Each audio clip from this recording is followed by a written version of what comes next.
Hello, everybody. It's a me, Mox, and here we are on a nice Thursday afternoon. We're going to be doing more puzzles with the wonderful Keronzi, Snu, and Trinky, though Trinky is going to be a little bit late today. I think they're catching up on some work stuff, so they'll probably join us in a little bit over here. So it'll be the three of us working on the puzzles, which is fine because we need to catch up on Trinky's progress, if I'm being honest. Got the music rolling. As before, I will share this general group link over here. You can use this link to see everybody's perspectives to watch the thing. If Trinky starts streaming, then I will add Trinky to the list as well, and we will update that as necessary. When that in mind, let's go into here. Let's make sure we can get the puzzle up on the screen. Cool, it worked just fine today. Fantastic. Let's go unmute ourselves and get ready to do the big chatties. Hello, Snu. Hello. Hello. I had an accident. You had an accident. I had an accident. What happened? I got a brain freeze. Oh no, you froze your brain. I froze my brain.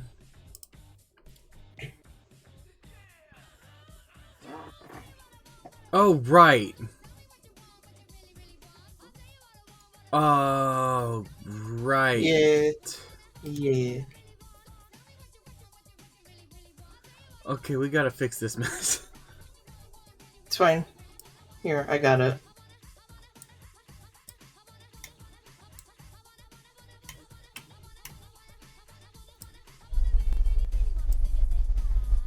Oh, it's all so far away. You can move them.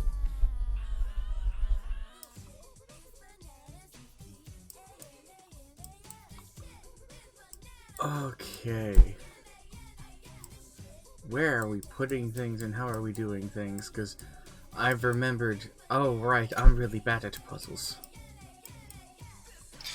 Well, it's separated by section, so I'm just kind of putting the piles like in pretty much the same spot they were in when they organized themselves, but, you know, just around the main puzzle. Alright. I guess I'll try and work on the bottom area of stuff. Not that I fully know what I'm doing. It's okay. There's this one tiny piece all by his lonesome. I don't know where he goes. He was separate from everything else. He is. Why is he alone? I don't know. He must be the last one for a certain area. Oh, he looks like he would fit right there, but he don't. He's got to go around here somewhere. I mean, all of them do. What? You mean every piece has a spot in this puzzle? Maybe. You're crazy. Maybe. Maybe. Oh, I found the spot it goes to. Yay. Yeah, I have already put one piece in.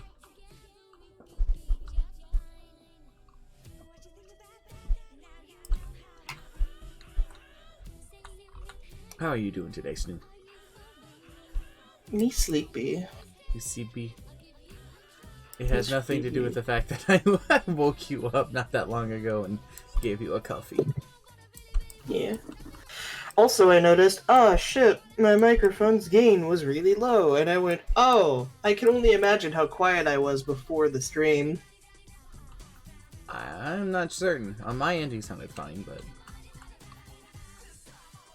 Yeah, but when I booted up my stream, I noticed that, like, wow, I'm not doing a whole lot of making motion on stream. I might have turned it up a little too high, though. Uh-oh. Don't want too high of a gain. Yeah. Like, it's peeking into the yellow. Nope, that's peeking into the red. Hello, Gray. Hang on.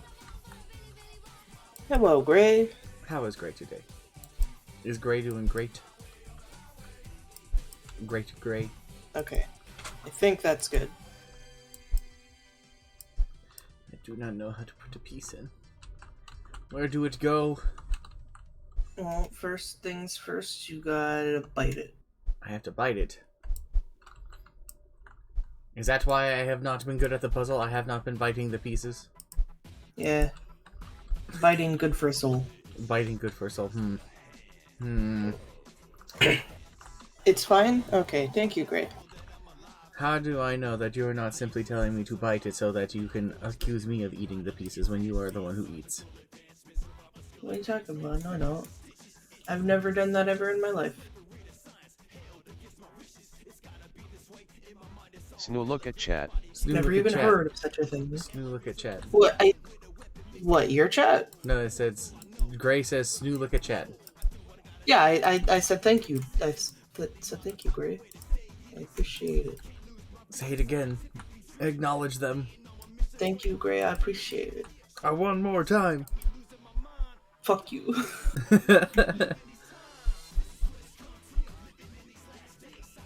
I feel like this goes over here somewhere, but I just can't find the random twig that it connects to. What do you think Keronzi's talking about? What do you think Keronzi's? I don't know. We talk about stuff. Think he's talking about boys? I said that because NSU never looks at chat XD. What if he is talking about boys? Ooh. Ooh. Spicy. Spicy. What if we talked about I didn't boys? think they'd actually see that LOL. Ooh. What kind of boys you want to talk about? Hmm? What kind of boys would you want to talk about? We'll talk about the best boys. Crime boys. I was gonna talk about Sunny. I want to talk... He's a crime boy. What are you talking about? He talking about boosters. He's a criminal. Yes, he stole a cookie. He did. It was a Sunny treat for some. And also I scared the shit out of him. Did you scare him with his re-dead thing? He almost fell out of chair. Oh my god. What? The Gray scared Keronzi and he almost fell out of his chair. Oh no. Gave him a big spook. This piece looks like it fits here perfectly, but I don't. No.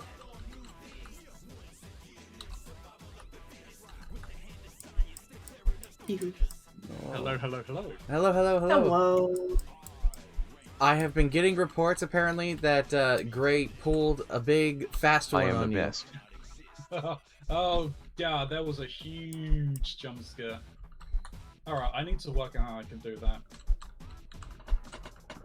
I want to get the... Oh yeah, because it's showing me up here who's speaking and everything, but I want to put, like, the Discord icons on screen or whatever. Where I is need to work that Trinkles? out. So, Oh, the overlay? Yeah, I don't know. Oh, where's Trinky? Trinky is running late. I'm guessing that they're finishing up some work and stuff.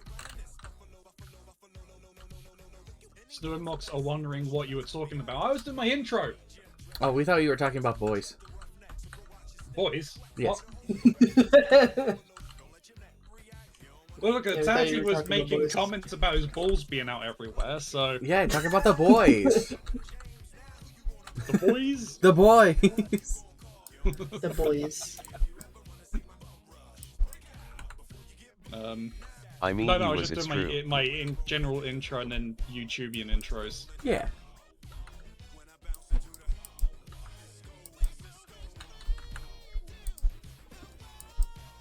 I put down 2 pieces already, and I'm feeling very accomplished.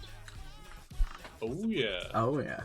I'm starting. We've got a... we can use this as a chance to catch up on Trinky. I was talking about that Yeah. same thing. Boing. What do you mean boing? What are you saying boing? What boing?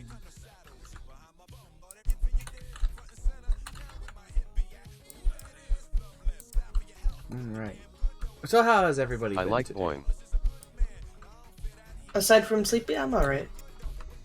Yeah, not too bad. I acquired a new suitcase because the cabin bag, the overhead bins in Embraer jets are fucking tiny.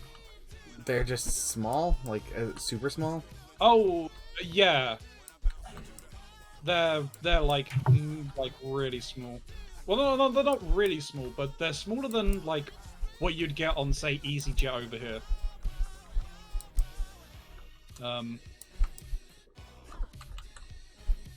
I don't know the exact dimensions that EasyJets have, but they're decently sized.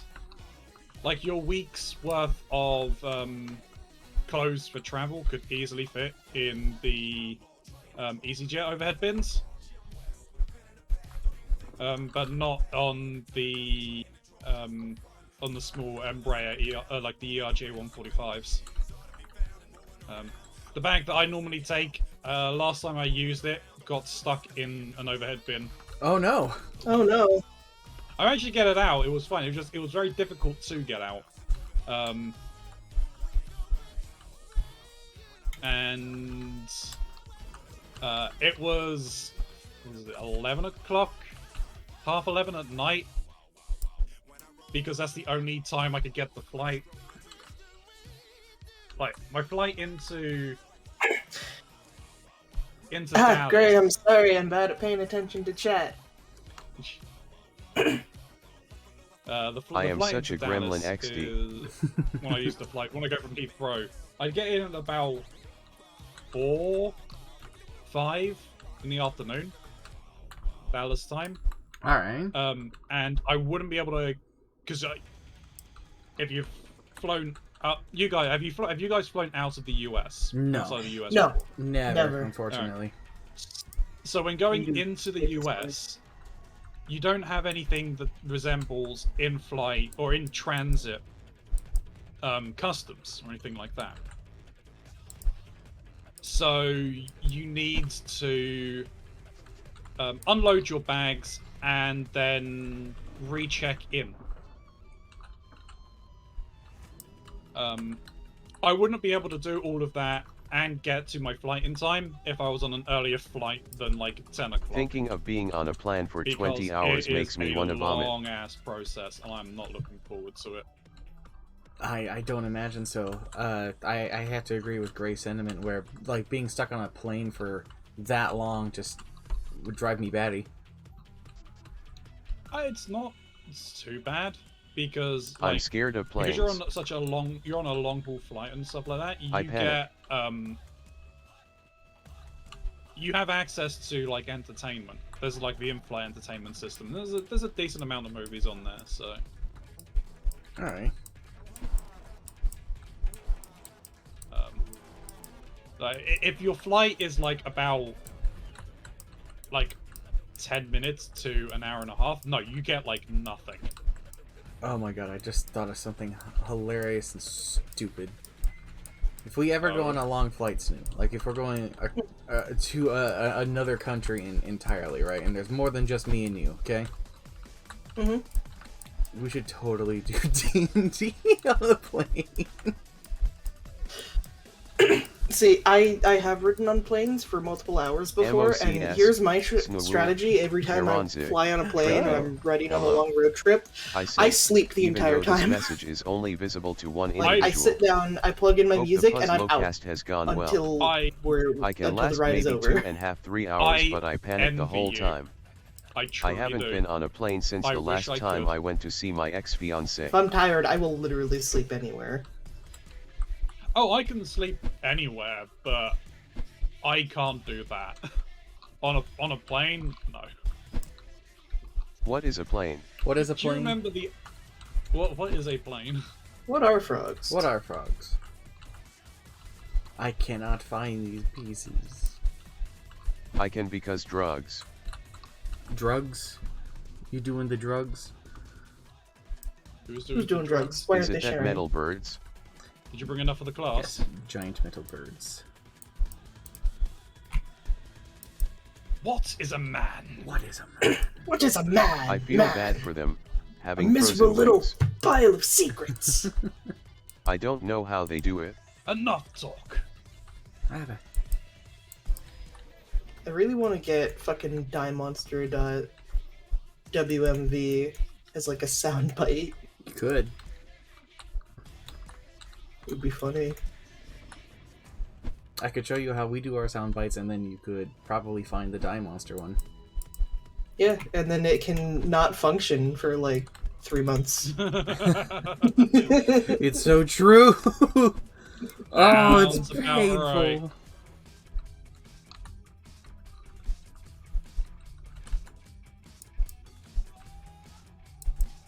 figure this out. So Figure we, what out? these pieces Oh, yeah. I can't. mean, I'm slowly just like connecting pieces down here off the board. I mean, that's fair. I'm making connections. Making connections, getting things together, building bridges. Indeed. Speaking of building bridges, boy, there is a game entirely about building bridges that isn't a bridge constructor simulator that I know very little about, and I don't.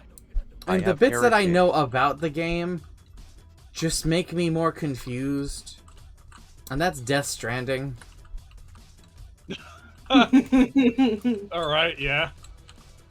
I can understand that. I don't fully know what to think of it. Nothing I have heard of the game has sounded cohesive. Because on the one part, it's like, you're a delivery man. And it's like, okay, your delivery man has to deal with weights. But you also have to fight ghosts with blood. And it's like, what? What's that got to do about being delivery man? Hideki Kojumbo don't miss. Kojima? Kojumbo. Hideki Kojumbo. Do we need to say anything more other than Kojima? Hello, Cylops. Hey, Stylaps. He's jumped in to say hello to everybody. He's everywhere. It is. Well, no, I'm just saying hello because obviously you said hello. Ah. It was a reflexive hello, you see. Yes.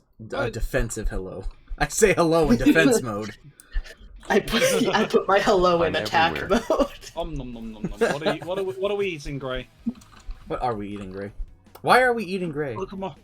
Sorry, Pokemon Gray. battles on motorcycles.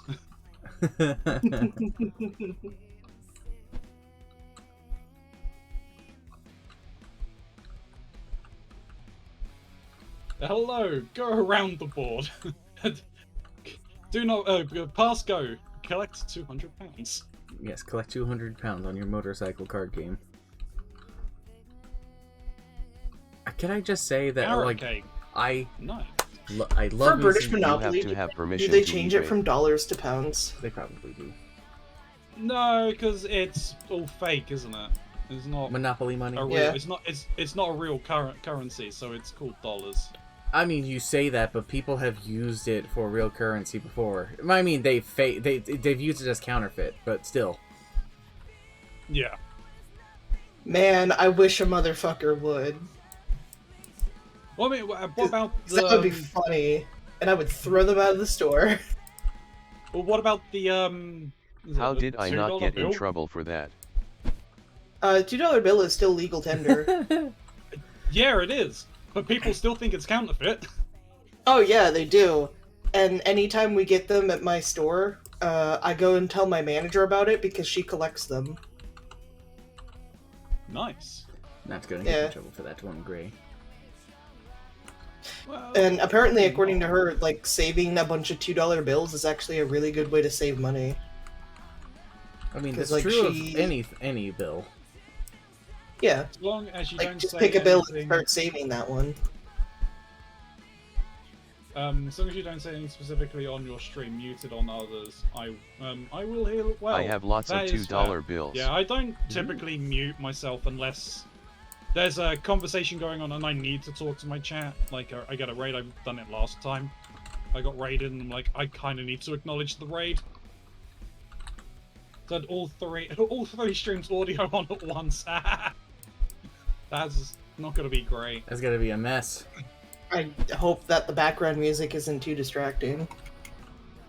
Oh, we all playing background music? Oh, of course. Yeah, I have Monster Yeah. Cat Gold, so I can use Monster Cat music in the background, but only certain tracks, but they don't tell you which ones. I've built a playlist on YouTube, and it is wild and varied, from simple, nice rock and roll songs to the sounds of a man killing his piano while talking about cheese and death. Or when you get in trouble. Gray, I don't mute whenever you're in trouble. You're never in trouble. What are you talking about? now I imagine Gray's gonna try and get in trouble.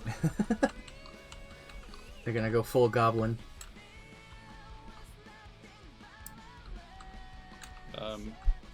Yeah, mine is Arcane Anthems at the moment Alright. on Spotify. Let's see, what am I enjoy their music. I was listening to The World Ends With I'm always You. trouble when you. What are you talking about?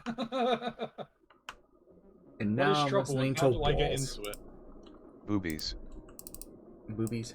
There are boobies. What? Yep. Yo, titties? Bobs. Bobs.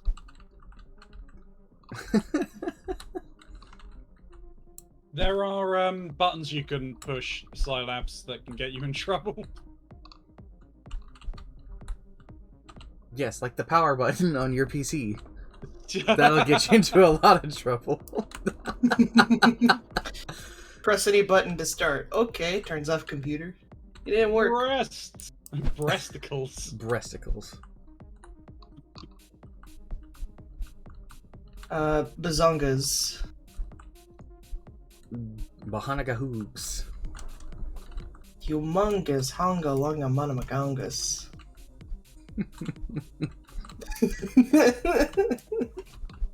I got this new anime plot. I gave Snu the titty words.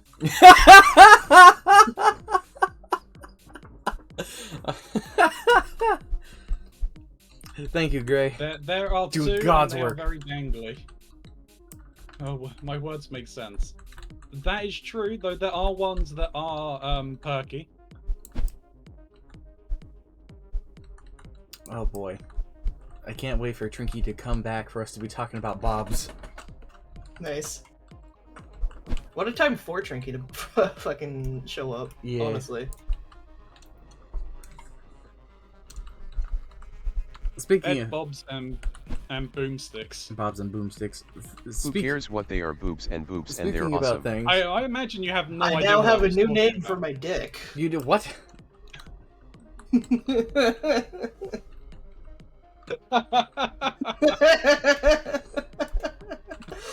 Trinky, I summon you to the boob Oh. conversation. I feel like I'm suddenly in danger. You're always in danger if you're within proximity to me.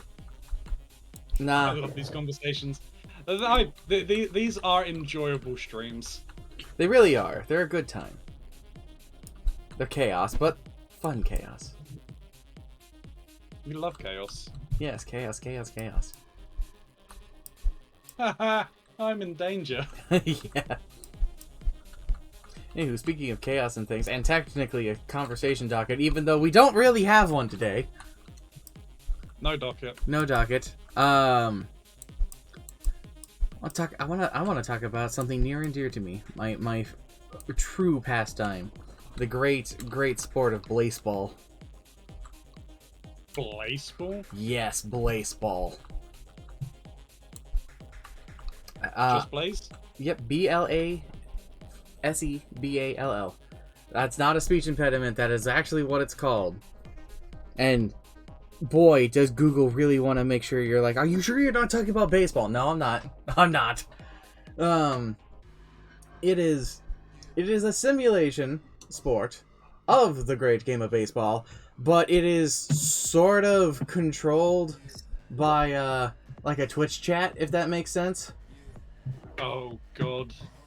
Oh god, it's the games itself are simulated with the players that each have their own stats and things like that. Mind you, the stats of a baseball player Twitch are plays baseball. not regular stats. Because you have things. Okay, Gray. Since you asked so nicely, I will. Okay, hang on. Uh-oh. Uh-oh. Hey, Lux. We're in trouble. Why? Why did you go for the one specific spot? Gray asked me to tickle you. That doesn't work. You still jump. I jumped because you grabbed me right on the bob. You're not grabbing on the bomb. You did. You winched for the No, purple nurple. You're a liar. Fake news. Bob attack! Bob attack! Bob attack. Help that man! Ah. Can't. He's already dead. You can hear Mox on Snoo's mic Oh and no, too. we're too late, chat. It's done.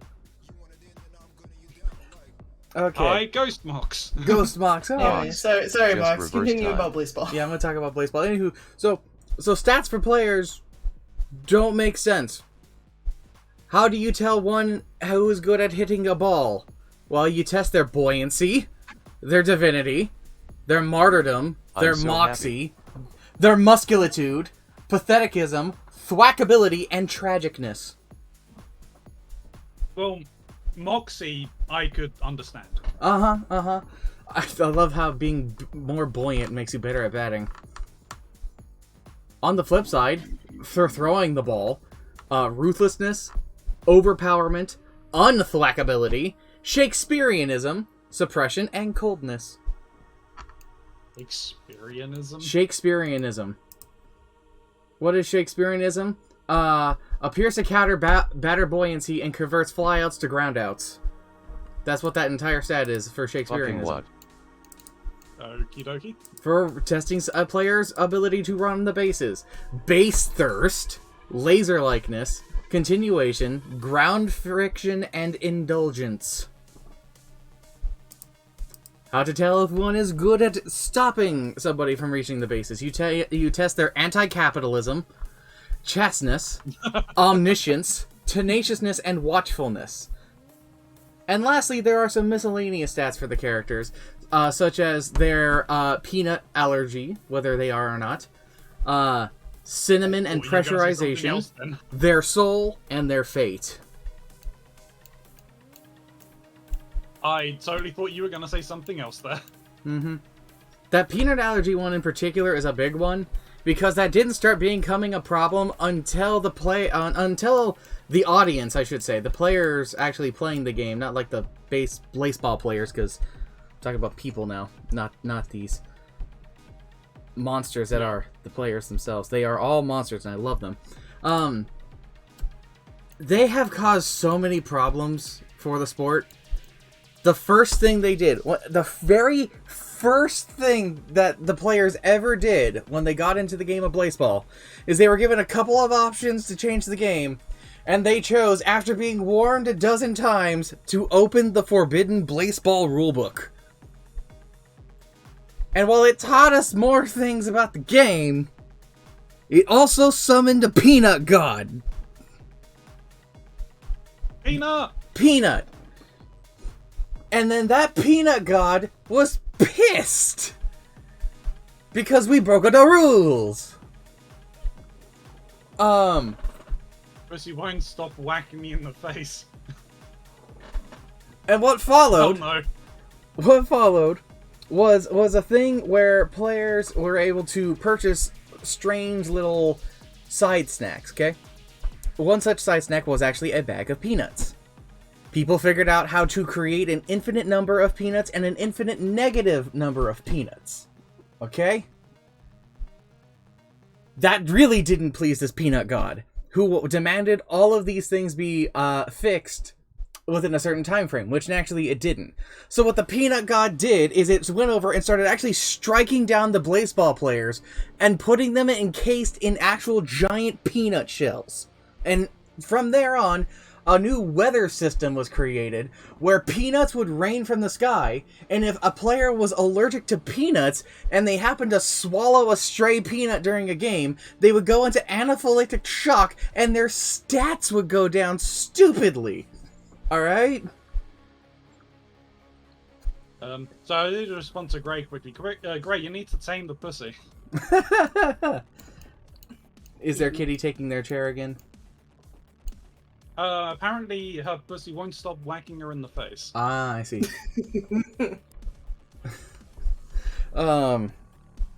Never. There is just, oh god, there are so much crazy things. So one of the other crazy things with baseball is there was a rule No, he's that headbutting didn't me. make a whole lot of sense, where if a team won 3 seasons in a row, the team would quote unquote ascend, whatever the fuck that meant, right?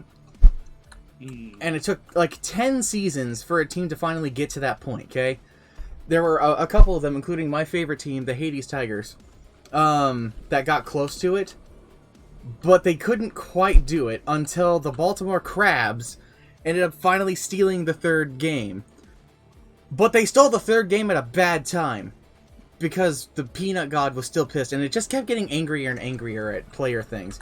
Till finally it had enough, and it made its own baseball team called the Shelled Ones, from stealing the top players that were all encased in peanuts and making their own team about it. And whoever won those seasons after it did that would have to face this team, and they each got utterly destroyed by this peanut team. Completely just tore down. It actually took a season, or an entire team newly formed, of all the actual dead players of the game. Because after, I think, the third season, a weird event would happen where there would be a solar eclipse over the baseball games, and it would turn the umpires and fill them with phenomenal cosmic energy, and they would start incinerating players on the fucking field. My brain is going swishy swashy from this story. Oh, dude. And so from there, an entire team called the Hall Stars, because it became the Hall of Flame, is where all the dead players went to, got formed and fought off the Peanut team, and ended up kicking their ass at the cost of some of their eternal souls. And after that was done, the Baltimore Crabs, who had actually won their third champion, ascended into wherever they went, and a new team showed up called the Tokyo Lifts. Okay? The Baltimore Crabs would come back, like almost a season later, because a new option appeared where the players were able to make a stadium for them. Like, you could make a stadium for your team and you could vote on stuff. And the Crabs went too far. By quote-unquote breaking too much ground, again, whatever that means, they ended up tunneling from whatever dimension they had went to, broke through the fabrics of reality, and poured through a portal of immateria into the world, and tore 3 other teams that were all WTF. ascended down onto the land, and flooded the world with immateria. And immateria storms became a problem as they were just hitting fields, and they would sweep players away to other realities. And sometimes they would come back. Sometimes they wouldn't. It is sounding more and more like an anime. You have no freaking idea, dude. It's ridiculous. During all of this, after the Peanut team got defeated, a giant squid called the Monitor, that had been sort of just kind of watching things and been following a player that the players had brought back to life. Because apparently if you idolize a certain player and put enough stats into it and then make them, what was it? You make them a certain rank, give them enough popularity, you could actually make them viable for putting them onto There's a more. team, which would Surprise bring face. them... Dude, there's like 20 seasons of this. You could bring a player back from the dead, but they would come back to life and they would have a debt that they would have to pay. And while they were doing that, they would have the ability to start incinerating players to kind of make up for the fact that they had unlife. And the first player and the most prominent player who had this was a player by the name of Jalen Hot Dog Fingers, who was under like scrutiny because, you know, for one, they were a zombie playing baseball and they were killing people. And then they would die themselves, and then they would play as a skeleton for the Hawaii Fridays, which is good for them because the Hawaii Fridays are quite resistant to fire. Not as much as the Hades Tigers, who literally eat fire. Well, why are we dead, Grey? Probably because of my no story. dying on... Maybe. But no dying on my stream, please. Anywho, so the Monitor actually ate the Peanut God. He's just like, oh, hey, a peanut, and he ate it, and consumed it entirely. And then he got a job as a fry cook at the stadium for some reason. And then a giant... Huh? It was to pass the time. It was... Yeah, I Maybe guess I so. won. No. Then a giant coin showed up, and it was like, I'm now the person in charge of baseball. And they started making all these monetary changes where there was a coin system, a betting system, and stuff like that, and you could make money and buy snacks that would give you more money to do stuff with. And that was fun for a season until the economy started causing more problems. And an economy causing problems? Yeah, well, because the stadiums became an ever-present thing where during certain bouts in between seasons, you could collectively as a team, or fans of a team, donate the money that you were making within the game, and make changes and renovations to your stadium. Well, everybody got this cool idea of like, oh, we're going to put this sick sound system inside of our stadiums. Unfortunately, it fucked with an entity that was also monitoring things called the microphone that would show up and just spout cryptic shit. And its static effect spread across the entire Blaseball world and staticked people and turned them all into a dead player named Wyatt Mason. And it became known as the Wyatt Masoning. And then there was an instance where there were like 25 of them, and then some of them got somewhat fixed, and they became less Wyatt Masons, until there was only 2 Wyatt Masons. And then, when those Wyatt Masons would encounter each other on the Blaseball field, they would cancel each other's existence out, and they would static away. Just, poof, there they go! Which is really sad, because like my first favorite Blaseball player fell into that one. Wyatt Quitter, I will miss you. They were great. They got turned into a peanut person.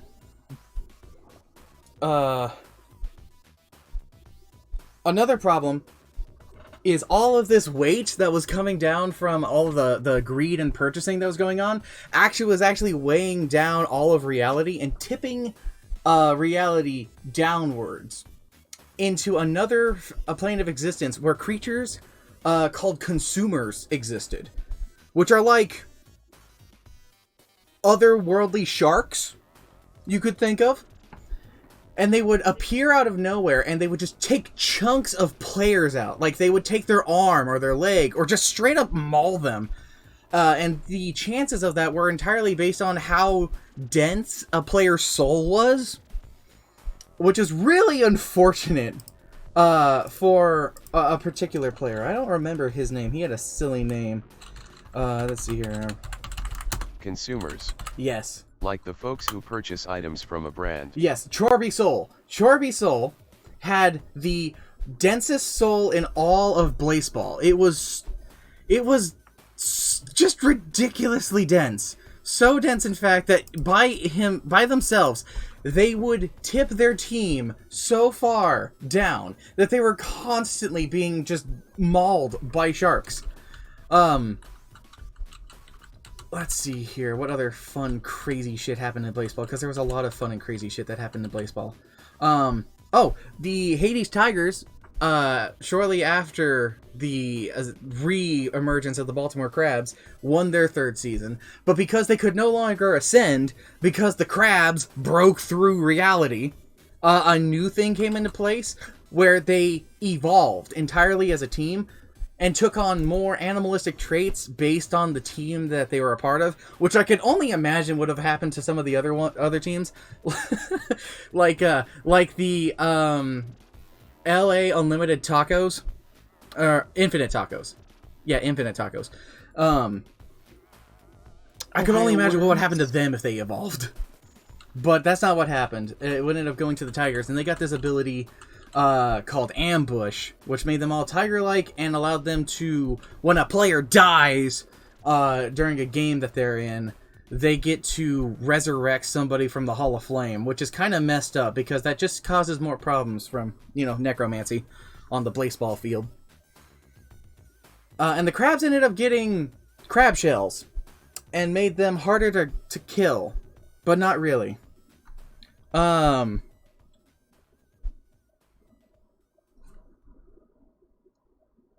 Hades Tigers got fire blood at one point. That was cool. I really like that. Blood is a weird thing in Blaseball. Your blood can be stolen from you during a Blaseball game, which is hilarious and terrifying.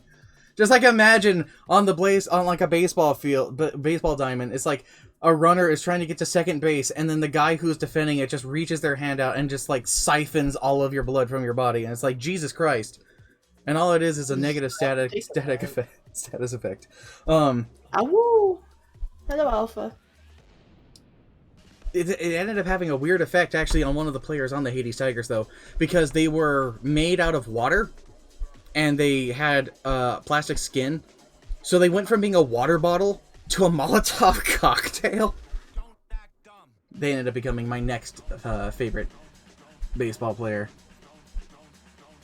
Oh yeah, they also broke all of reality. Like, straight up. There became this battle between a fortune teller and the coin for kind of fixing things, because the fortune teller figured out that the coin was actually collapsing reality under the weight of capitalism and was creating radical changes to the system that was creating things like negative unwins to balance out the normal wins, negative unruns on a run to follow up a run to level things out on itself. If this sounds confusing, it's because it was. No, it sounds perfectly reasonable. And what ended up happening is a giant grid suddenly showed up in the form of a baseball diamond that showed different planes of existence. One of which being a field of cactuses, one of which having the Hall of Flame, one of which having a giant safe, which ended up having some nefarious purposes. The top MVPs of Blaseball were getting locked away inside of the safe for their own protection, and voodoo dolls channeling their soul could suddenly be purchased from the gift shop onto a team. But they would only have a lifespan of about one season, so after that season would end, the voodoo doll would just collapse and die, which led into some terrible things because that player was still viable for team trading. So some teams will coordinate to purchase a voodoo doll of somebody and then trade that voodoo doll for an actual player, and the other team would get stuck with a voodoo doll that would have like a couple days left to live. It's really unfortunate. Indeed. Yeah, it's fucked up. It's really fucked up. Oh, there were two detectives that were trying to solve a murder mystery, but they could only solve the murder mystery when they were, in between games, so they had to hope for their games to end sooner than later. And it also turned out that they could only do it while they were working together, which is unfortunate because they very quickly got separated to different teams, so they weren't really good at their job. Until voodoo dolls became available for purchase of them, because they got sent into the vault, where at which people bought voodoo dolls of them, put them onto their teams, and then not only were the two of them solving problems, but when the consumers would swim up to try and consume them, they started doing fucking wrestling moves to these otherworldly sharks. It was just like in the middle of a baseball game, just here comes a shark, and then these guys would like catch the shark, grab them, jump into a cannon, fire themselves out of the cannon, and then drop the shark on its fucking face. It was ridiculous. Hey, Segment, how's it going? Welcome in, my son. There was also a cursed item like the ring from Lord of the Rings. It was a mysterious item called the fifth base. That its existence, when placed down in any one particular stadium actually created a fifth baseball plate that players had to run. You know, because you have first, second, third, and then home, which is 4. And then with this new one, you had to go to wherever that one was before you could make it home. Which caused all sorts of problems. And it also had this weird Imagine calling effect where players would be tempted by its existence to go and try and collect it and then carry it away. One person put it on the ground, picked it up, put it on the ground, picked it up and put it on the ground before leaving it. Another person from a different stadium like grabbed a spoon and tunneled from that stadium all the way to the other stadium where the fifth base was, stole the base, and then tunneled their way back. And then another person stole it, and then got swept away by Immateria, and they were never seen again, and that ended up taking the fifth base out entirely. Another player got trapped by their blood type, and could not stop fouling balls. whoops. Which is a ridiculous sentiment that one's own blood could trap themselves in such a perpetual state of fouling balls for hours. But it happened. And that sucks. Segment. Depression is no joke, man. Depression is no joke. Not a fun time. No. No. Hopefully we can lighten your mood and make your day a little better. Yeah. I'm just gonna finish off this thing by saying Blaseball's in a weird spot right now because the last season a black hole ripped open after we killed capitalism and it started to consume the game, including the rules of the game. And so people ended up taking refuge in other places, except probably a surprise problematic team, Snoo's favorite Blaseball team, the Ohio Worms. Worms. Oh my god. These psychos saw the black hole and were like, worms, hole, worms, hole, wormhole, and dug into it. It became a cosmic plague, sucking other teams into the black hole, telling them to join the worms in the wormhole. Oh god. A worm. Uh-huh. The worm. The worm. And they got a couple of teams, though one of the teams just dove straight in, and that was the not Miami Dale. Or is it Miami Dale? Yeah, it is Miami Dale. The Dale, because they heard there was a party going on in the wormhole, and the Dale is famous for partying because they're one of the worst teams ever, and whenever a team loses so early on in the season, they just start partying. So the Dale were like, party! Party in the wormhole! Yeah! And then jumped into a fucking black hole.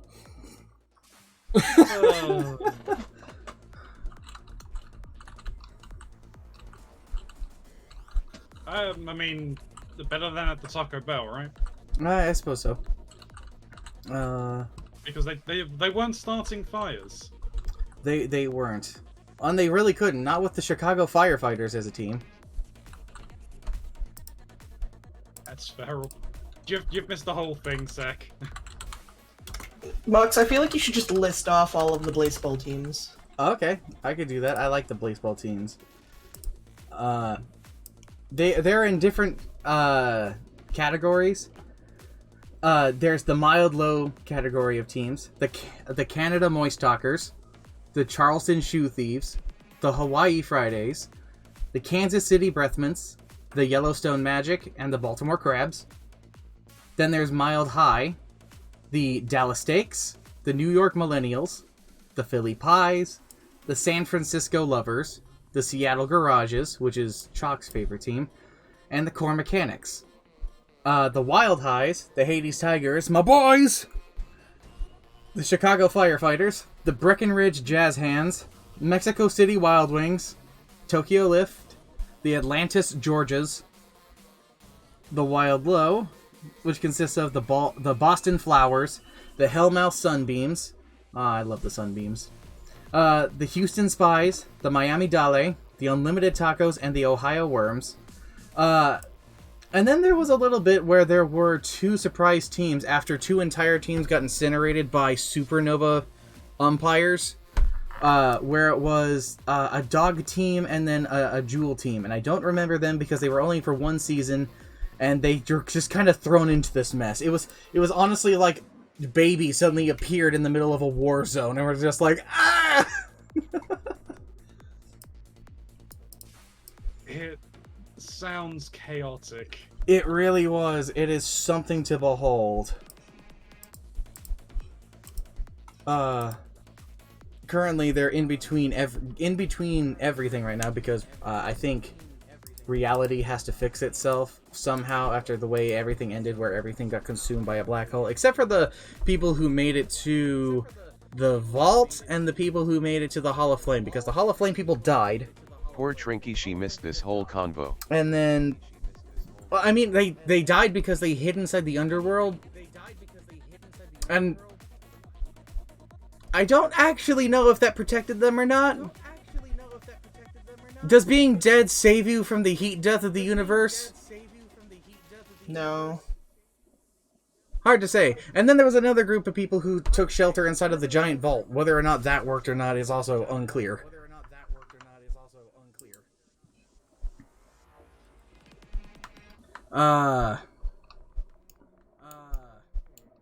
Nobody went for the desert. I don't think anybody thought the desert was going to be safe.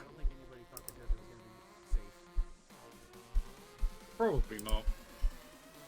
I'm hearing an echo of myself for some reason. Do you have the multis up? I do. That is a reminder, Broken chat. to reality, simply. Exclamation mark Depends multi. on which one is more painful. The three of us are streaming. His Hall of so... Flame was less painful than Yet I See Saved. I mean, you literally stepped inside the Hall of Flame and then you died instantly. Just. But like, it wasn't. It didn't seem like it was painful. Everybody seemed fine. They were still playing baseball games right after they stepped in, so maybe it wasn't too bad to be dead. Maybe. It was like, honestly, it was kind of like just getting a status effect of death. Seems less painful than the heat death of the universe. I mean, it was. Guess I'm dead. It was. Continue playing baseball. Well, they also stole. There was a big heist during that because they ended up stealing like 5 teams that were previously locked away inside of the Hall of Flame that we found out from unearthing the histories and the hidden lore using salmon to find out things. Why were we using salmon? Because Why not? Well, because salmon existed in the immateria as beings of time, and you could literally use a salmon to fix the past to minor degrees. Mostly what this was used for was maintenance. They would just take a salmon, go over to something that was broken or damaged, rub it on the thing that was broken and damaged, and it would revert back to a time of its existence before it was broken. This didn't solve the problem, it delayed the problem, but like, that was the best you were gonna get in this. Not like anybody in Blaseball was really an engineer of some sort, because if we were, Scary. we would have never set up grind rails between stadium parks.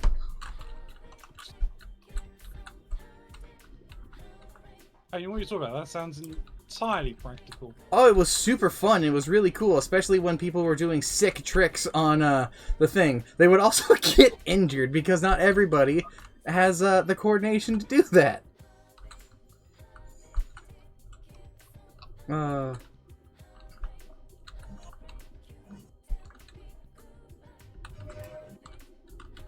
Someone is blasting their music out of their car. Is it you? No. Anywho, Blaseball, yeah, Blaseball. If you missed it, there are lots of videos that document it. It'd be well worth checking out.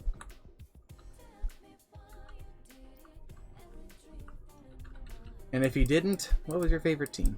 Balls. Balls.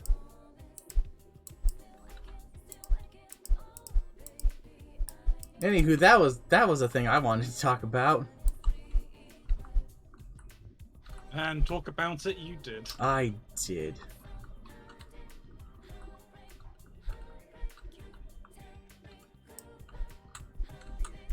I think 2 you're right hours about later. making a mistake with this puzzle. All of the blue. All of the blue. Yeah, I don't know how we're gonna get through that, but we're gonna figure it out.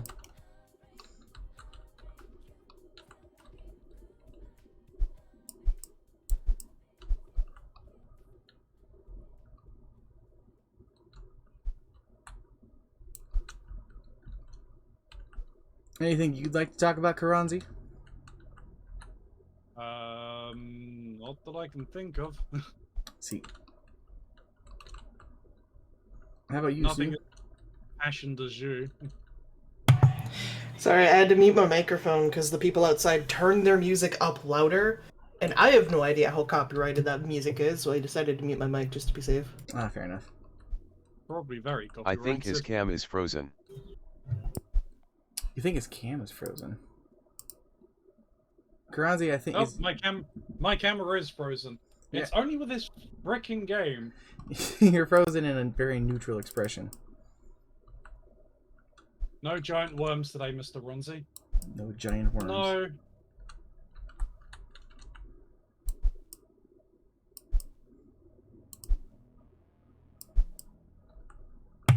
Okay, I think the people blasting their fucking music fucked off. Good.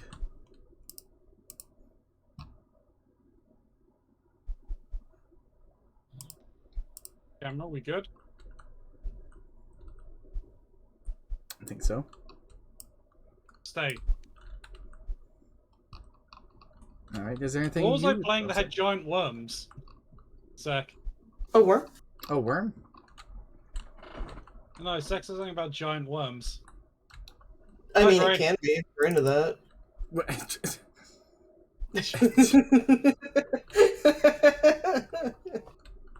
I don't even know what to say to that, Snoo. uh-huh. Wait.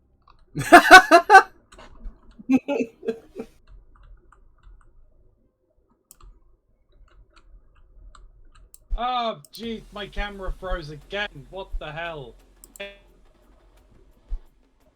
Uh-oh. Uh-oh.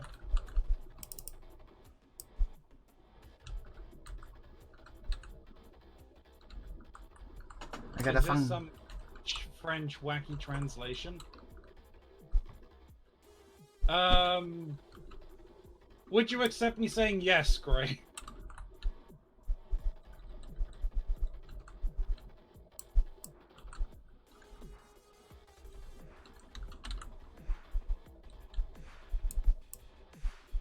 I have to find this weird My- green patch.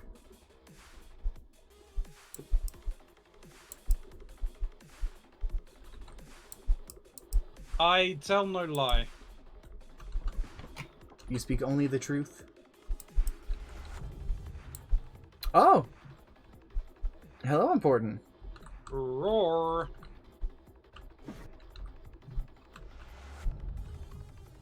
Thank you for the raid Now and thank you for back, Gray. the sub. Slap. You slapping me Muki now? Sharkare ID, Hey, Muki sub Sharkare hype. ID, Juplutare ID, Juplutare ID. Raid. I should make raid emotes. It's a good idea. Raid emotes? Yeah. Man, wait, were you raided? I was! Hey, Yes, raid please hype. do. Raid hi! Hey! Welcome in. Hello, raiders. Hello everybody. You I just missed you just missed my rant about a funny baseball game. Dynamo's Terror Time, yeah.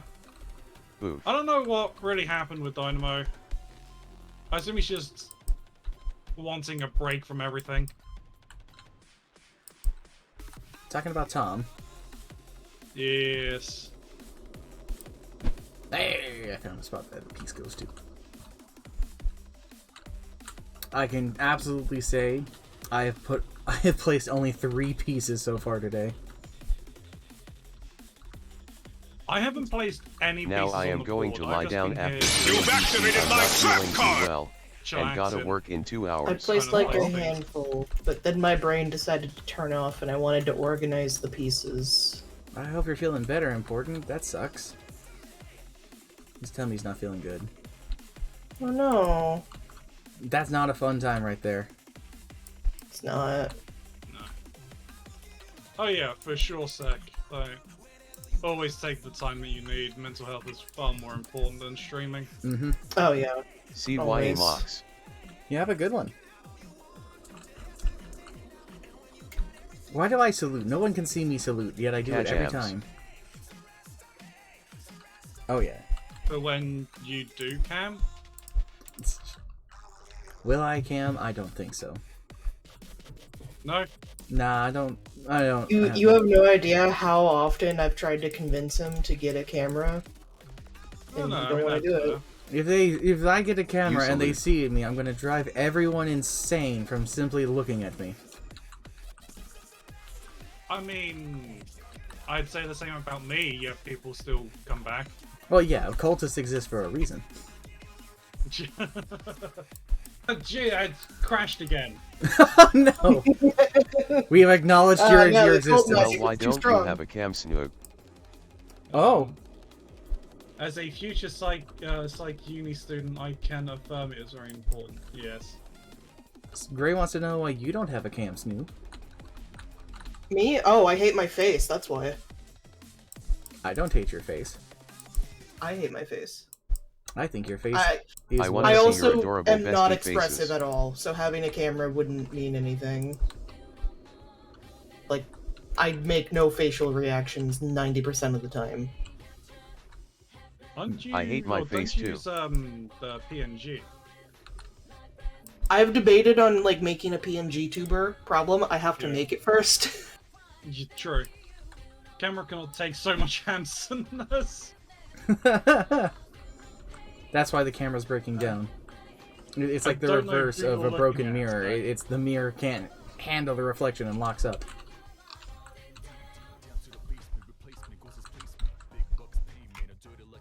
It's like a black hole, where you look at something that's been taken into a black hole and it appears to have just been stuck in place, not moving. Like a worm. Like a worm. Wormcast. Wouldn't that be... You're all adorable and I love all of you and your faces even if you don't. It's a phenomenon that happens to... Gravity. It's a phenomenon that happens to things that are also being pulled into a black hole. There comes a point when they get closer to being actually sucked in that if you're observing them, they appear to have been like suspended in time. They just like are locked up.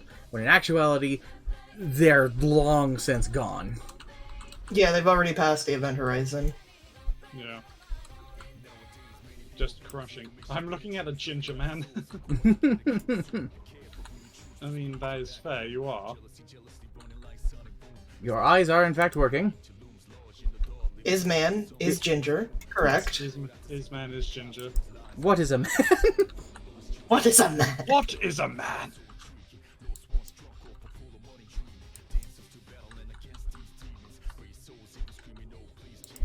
No, Dracula. Oh, Dracula.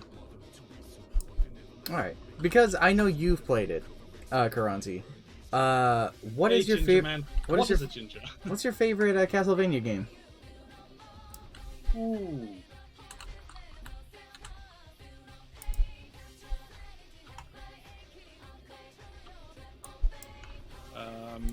That's a very good question.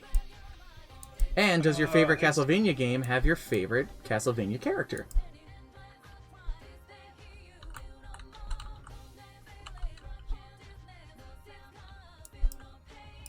Dude, I told Rara to recover the years I stole from him via scare by resting and he fucking said he needed to eat souls because he's a ginger XD. Dawn of Sorrow? Dawn of Sorrow? Yeah, that's the 3DS one, right? Yes, that's the sequel to Aria. Yes, that is the sequel to Aria. Yeah, so it's Dawn of Sorrow, and my favorite character... Feck, I got distracted again, back to packing. Well, I think that one's my favorite because it's the one that, like, properly got me into the series. Fair enough. Like, I mean, I played some of the other ones. I played Symphony of the Night and stuff like that.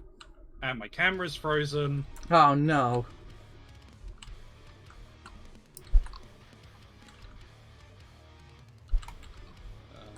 And I enjoyed Symphony of the Night a lot. But I enjoyed the mechanics for...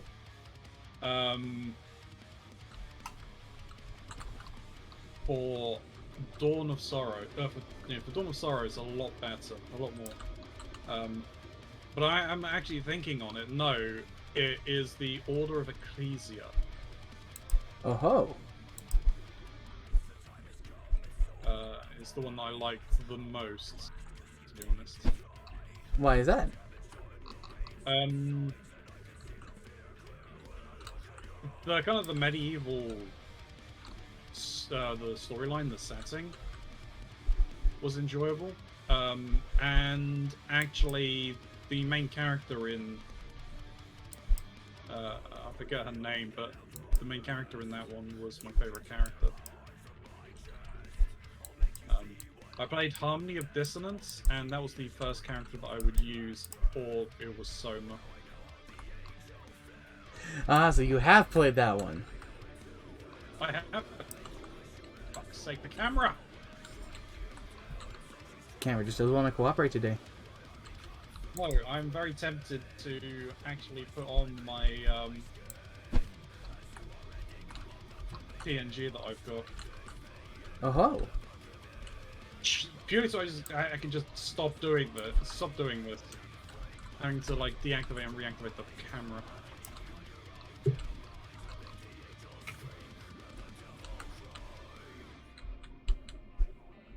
Mine is absolutely Aria of Sorrow, actually. And because Soma is my boy.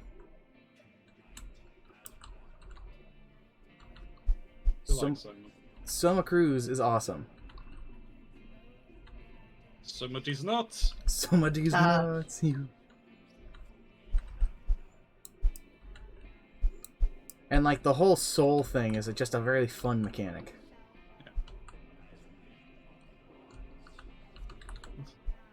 You can turn off cam if you need. I promise not to scare you rest of the stream. No, it's fine. It's frustrating that this is the only game that it seems to be having an issue with.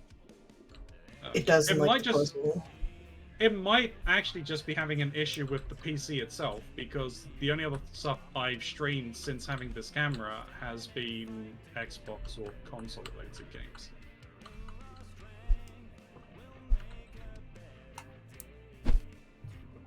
So you are good, Graydon, don't worry.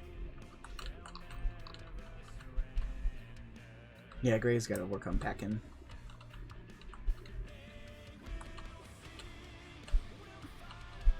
Packing the Kraken. Packing the Kraken. Alright, Snoo.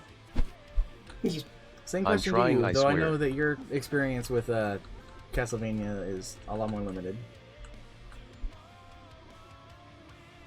I've never really played the Castlevania game. Like, I've played the one that you mentioned before for like a few minutes, and that's it. Otherwise, I've never played Castlevania games.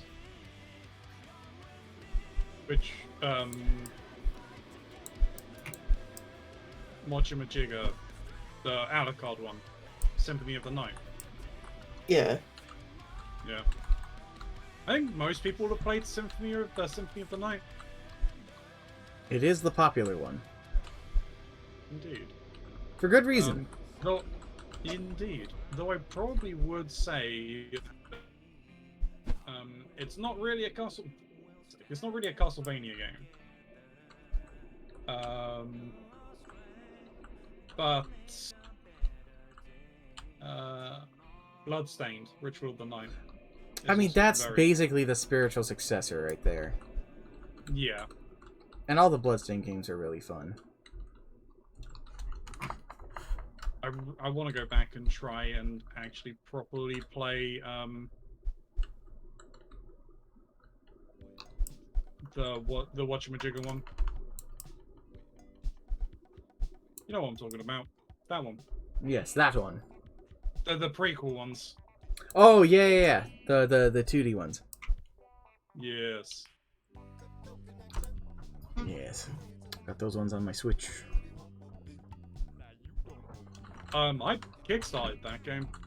Oh, nice. I had some friends who did that. I myself did not, mainly because I am a poor boy. Me and one of my mods were part of the Kickstarter. Nice.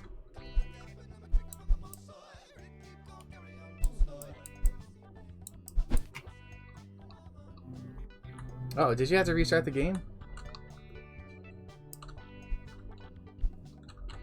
Who was restarting the game on the what now? Because I just got a notification that you're just now playing puzzles. Oh, I got a notification. Yeah, sometimes it just does that. Oh.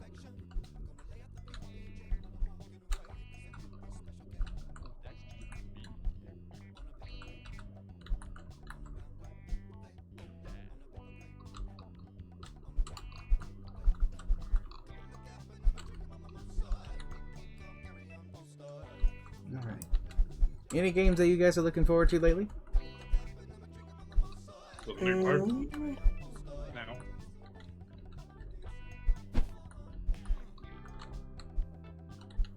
No, not. For God's sake, you. It did it again, didn't it? I mean, yeah, it's just gonna keep doing it. PNG time? PNG time. if I do... Keronzi is going flat. Okay, it's doing that. That's fine.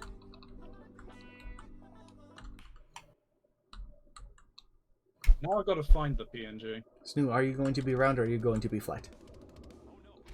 I'm flat. You're going to be flat. Okay. Flat and you like a pancake. Ooh. Here I come. Gonna do. What am I looking for? Image. Flat and you like a pancake. Ooh. Here we go. I am now flat.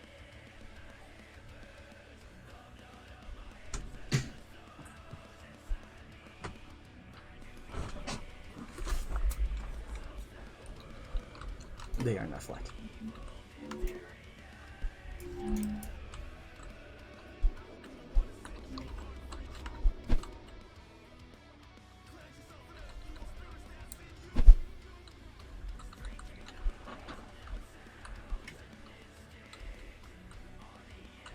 I know there's a game I'm looking forward to that came out today. Oh? Yes, Card Sharks. Hmm. Oh, that did come out today. It did, and I've already purchased it.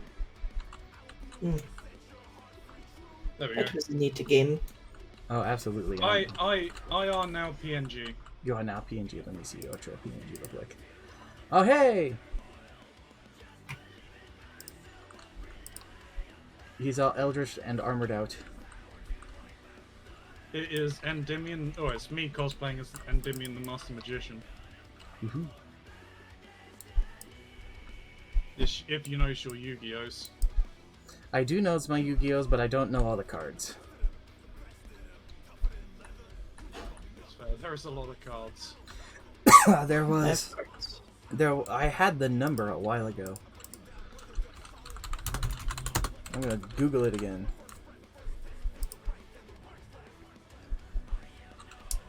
There are over 12,000 different cards.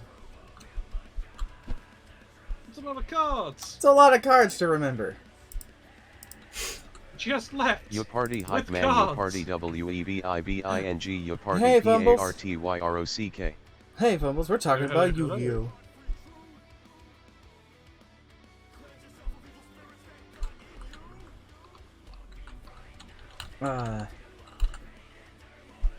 I missed the season. I missed the entire season last month. I didn't even do anything from it, and I'm sad.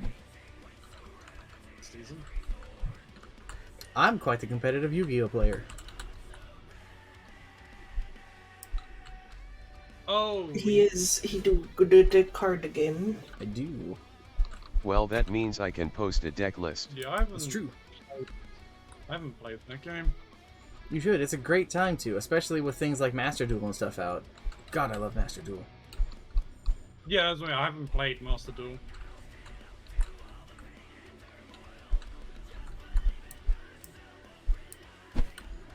Hey. Hey. Hey. Hey! Hey, I'm walking here. BRB. BRB. Ah, he's getting a deck list. I see.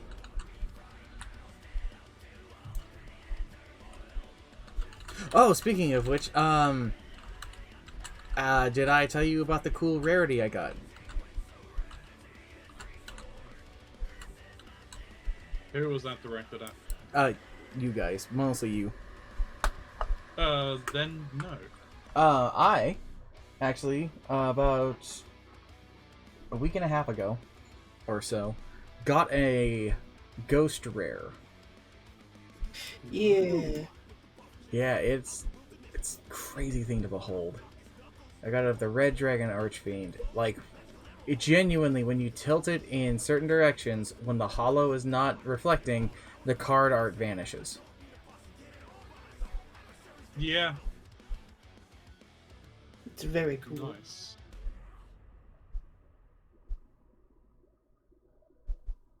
And I'm looking forward to trying to get more, but that's proven to be difficult since the card market is still being scalped. Yeah. Streamers do be buying. Mm-hmm. Yeah, I've thought of picking up boxes to do, but it's like the ones that if you're doing that, you want to be doing the Pokemon because they're the ones that are worth the most. Yeah, if you're doing it for money, I guess. But I do it for the fact that I like the cards. Yeah, but I mean, it's like if you're getting them to open on stream, you're doing it for the money. Mm-hmm, mm-hmm. It'll be real.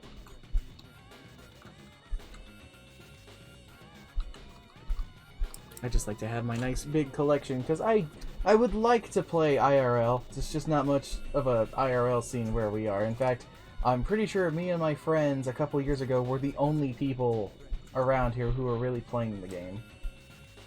Yeah. Like, we went to the tournaments and stuff around here, and there's just no tournament scene. We were the only entries. Yeah, that is kind of rough. Sag.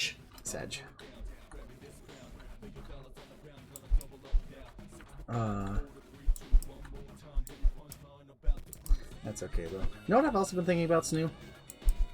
What? Been thinking... I have been genuinely considering trying to start up Yugs again. Do it. We would need Jordan for it, though. Then get him. Pester him. Pester him. Yes. Jordan, I need you to run this thing because I want to do the thing again.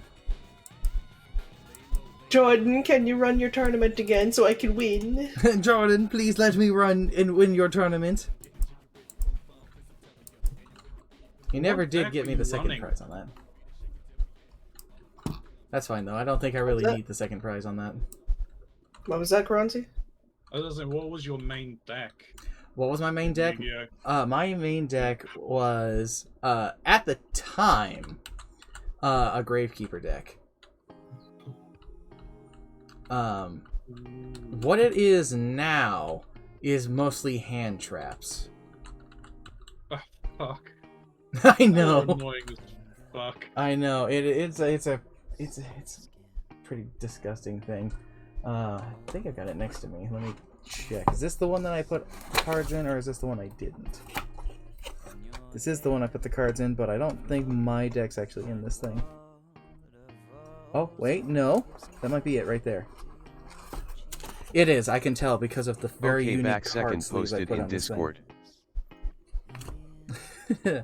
I found some very dumb card sleeves on Amazon, and I had to get them for my hand trap deck because it was it was Astolfo from Fate, and it's them and the Dark Magician Girl outfit, and it just says it's a trap. It fits perfectly for it. Yeah, you're not wrong. Did you in your Gravekeeper? Were you running the Gravekeeper's Visionary? Don't remember. I'm gonna look at that card real quick, and I'll be able to know real fast.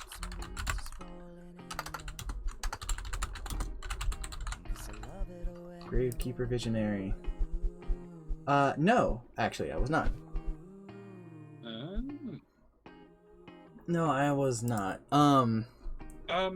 Is it now? I'm going to be testing my own knowledge here. Isn't that because you're looking at it right now? Isn't that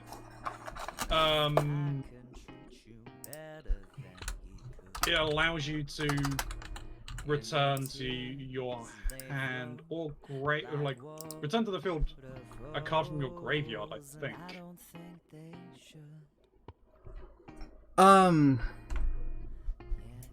No.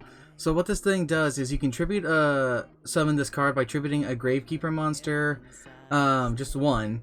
This card gains 200 attack for each Gravekeeper monster in your graveyard, and if this face-up card would be destroyed, you can discard one Gravekeeper monster instead. Right, okay, yeah, that was it. I remember Gravekeeper Spy and Gravekeeper's Descendant, especially for the ability to just blow things up with the Descendant, which was nice. I abused the priestesses. The Descendant was basically just Merrick. The Descendant was not actually. It's the Gravekeeper Supernaturalist that was Merrick. Or no, the Supernaturalist was Bakura. You're right. The Descendant was Merrick because I'm thinking of Merrick Ishtar. Yeah. I was thinking of Bakura or not Merrick Ishtar. My bad. My apologies. But I did run the Supernaturalist. I also was cheeky, and on the side, besides the Supernaturalist, I was also running Quintet Magician, because it occurred to me while looking over at the Gravekeepers that almost all of them are spellcasters. And the Quintet Magician's summon requirement is 5 spellcasters, and if they each have different names, it board wipes. That's disgusting. Oh, it's absolutely disgusting.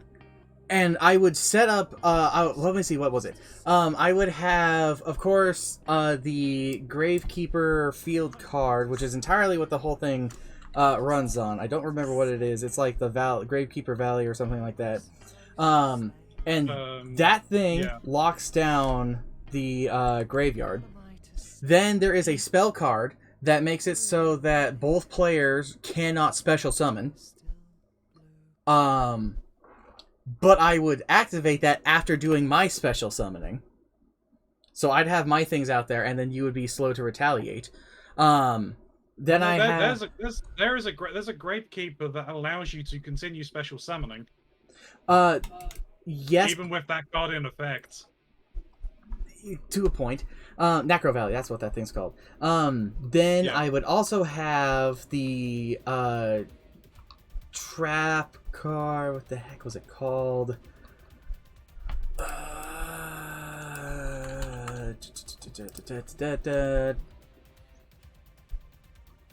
No, it wasn't that one though. I did run that thing. Oh, there it is. Necro Valley Temple.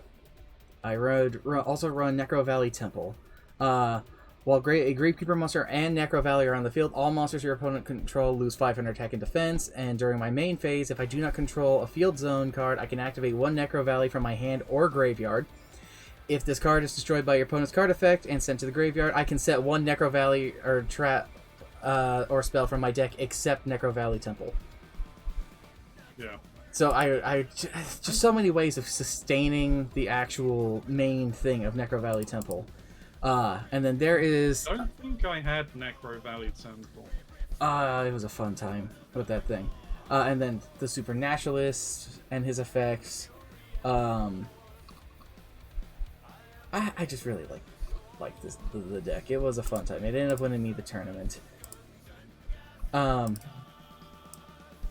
want to actually build my Amazoness deck, because all I have is a digital form of it, and that's going to be a slow-going process because it's not like Amazoness are readily available.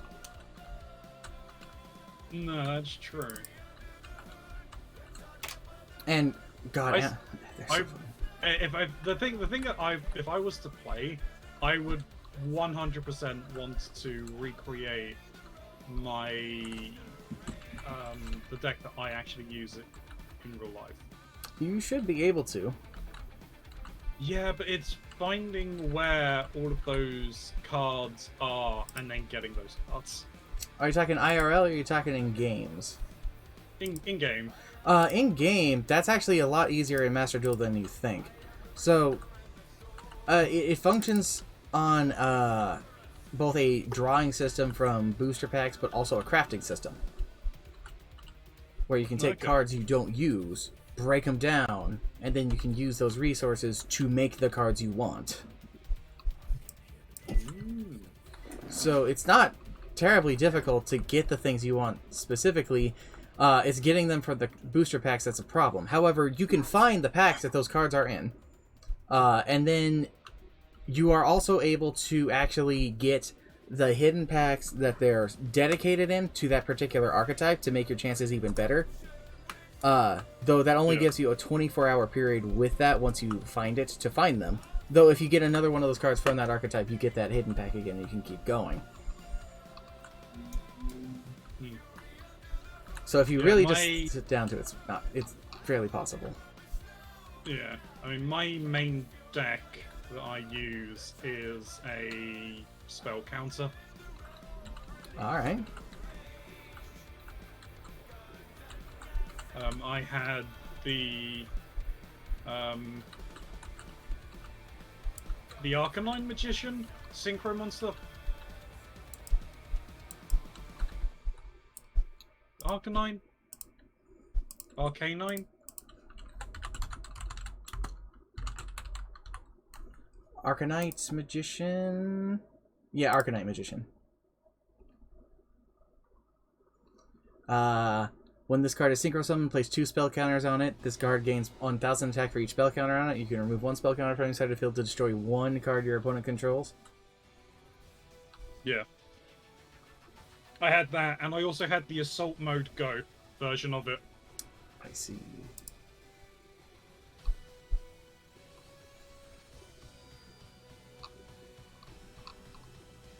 Right on, right on. Another. If that doesn't have the Assault Mode Go, you need to fuse that Arcanite Magician with another Magician.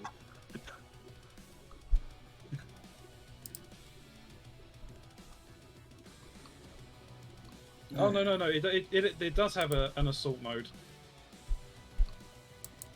Yeah, Arcanite Magician Assault Mode. Yeah. When this card cannot be normal special summoned except for Assault Mode activate. It gets 2 spell counters. It gains 1,000 for each thing. It has basically the same effect.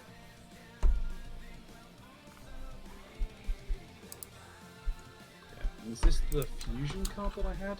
Yeah, I had the Supreme Arcanite Magician. Oh, this Just thing. one synchro type.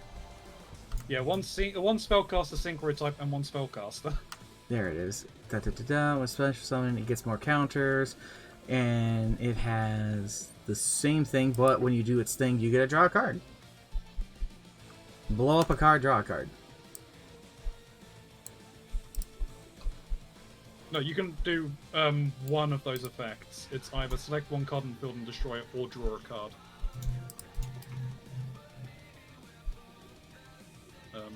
Yeah, but obviously, it says one of the following. Yep. But yeah, obviously being with my current avatar being Endymion, the Master Magician, Endymion was in that deck, and he's fun. I think removing 7 spell counters from your side of the field allows you to summon him from anywhere. Nice.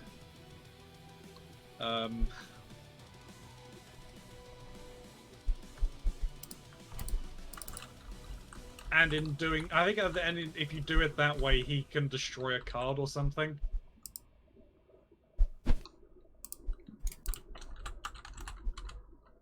You see my list yet?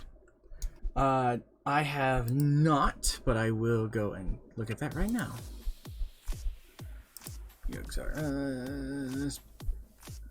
Tyrant Fusion. Hard to get a good look at it with the screenshot there. But I see. So you can special summon this card from your hand or graveyard by removing 6 spell counters from the magical citadel of Endymion you control. If summoned this way, target 1 spell in your graveyard, add that target to your hand. Once per turn, you can destroy 1 spell card, then target 1 card on the field and destroy that target. God, I love that trap card. That trap tricks. Ah, that's a good time right there. While I can't see all of the cards in that Fumbles, I do see a lot of stank in there. I see plenty and plenty of stank. So that looks like very formidable. What, on the Master Magician? No, Fumbles shared, I have a specific, like, channel for Yu-Gi-Oh! In my Discord. And he shared a deck list that he's working on in Master Duel. and it's got some stank as well as a lot of fun things that I recognize within there. From the Predaplant Anaconda, the Trap Tricks, I don't remember what its full name is, Trap Card, a lot of fusion monsters, as well as the polymerizations for it, a couple of Ash Blossoms, and then he's not quite done with it. He still needs to put a Lubellion and a Mirajade in there. But it's really coming along. It's kind of exciting. And I was trying to find the card that you were talking about, but then I got distracted. Combo branded fusion send Albaz and Light Hex sealed summon Albion activate Albion banish both send summon Buster fusion. Oh, it's Albion! And Albaz. Okay. Card.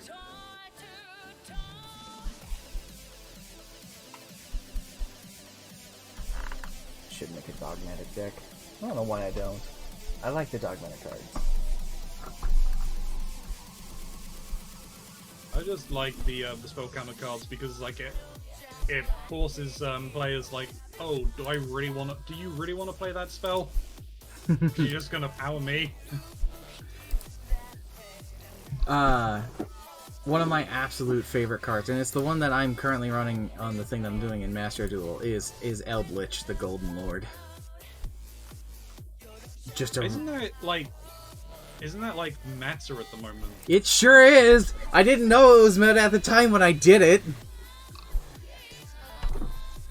Yeah, I mean I don't play the game, but yeah, I do know some of the some of what the meta is at the moment. Yeah, no, admittingly, my Eldritch deck is kind of a jank deck, and I know it's a jank deck, but I have it built around not just, like, doing things. I've also got it built around more availability and options within of itself, because it is a combination of Shadow, Eldritch, and a little bit of Red Eyes. Though the Red Eyes is more for card fodder than anything because it's really good about getting additional cards and possibly even monsters. It's a bonus effect, but for the most part, it's just ammunition for the Eldritch gun. 3 Whelp 1 Destruction Sword 3 Tragedy 1 Light Hex 2 Ghost Ogre 2 Ash 2 Albaz 2 Alibur 2 Buster Blader. That's what that one was. What do that one do again? I don't remember what Ghost Ogre do.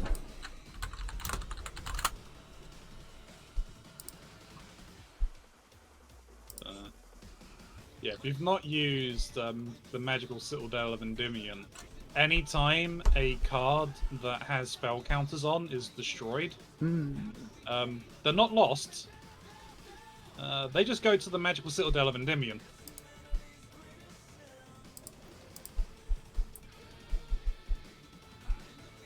Like, hey, I see you got some spell counters there. Do you wanna pass them this way? Yes, throw them over here.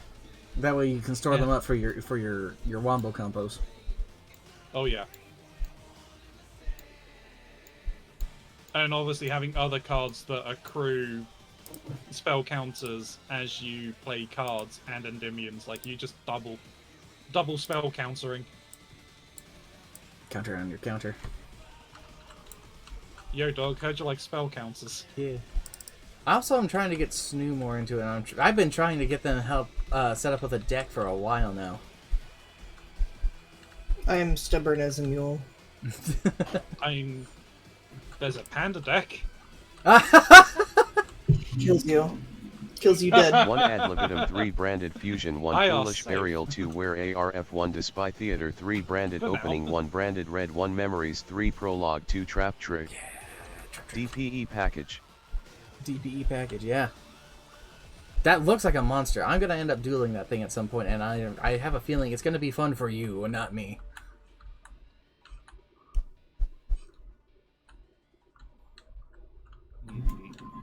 What I really want to get Snu set up with, because I think they would like it, is either the Fur Hires or the what are they?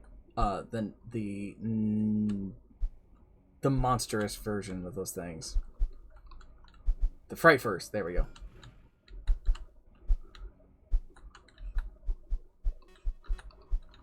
They want to make a dog deck, however. And Doggy. I scratch my head at being like, okay, where do I start? The first thing that comes to mind is the wolf synchro monster. Join us, SnuWolf. After that, it just like goes. Gray is going, join us, SNU. One of us. One of us. Doggy. Doggy. Hey, wait. Gray, you play Yu-Gi-Oh? Gray do play Yu-Gi-Oh. Ooh. We could play the Yugs one day. Dude.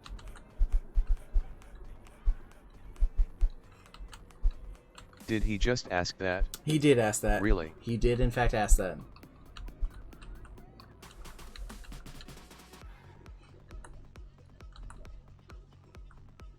Where does this piece go?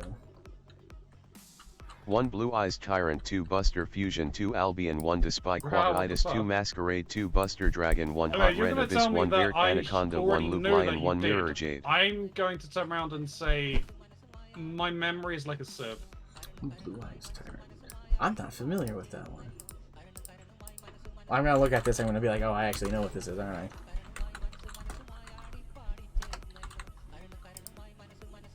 I am now I'm not guessing we actually probably familiar have with had that one. discussions on Yu-Gi-Oh before. I can't remember. My memory is utterly shite. Oh, I should send this to Jesse.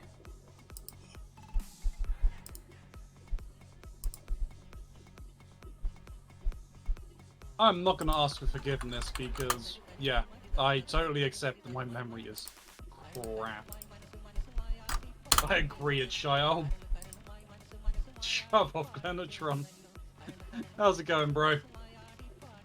Okay, do you remember that I'm trying to rebuild my deck?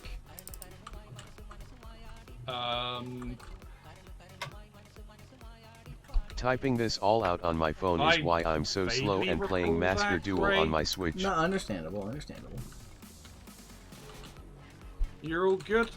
Am I? I'm doing alright, thanks, bro.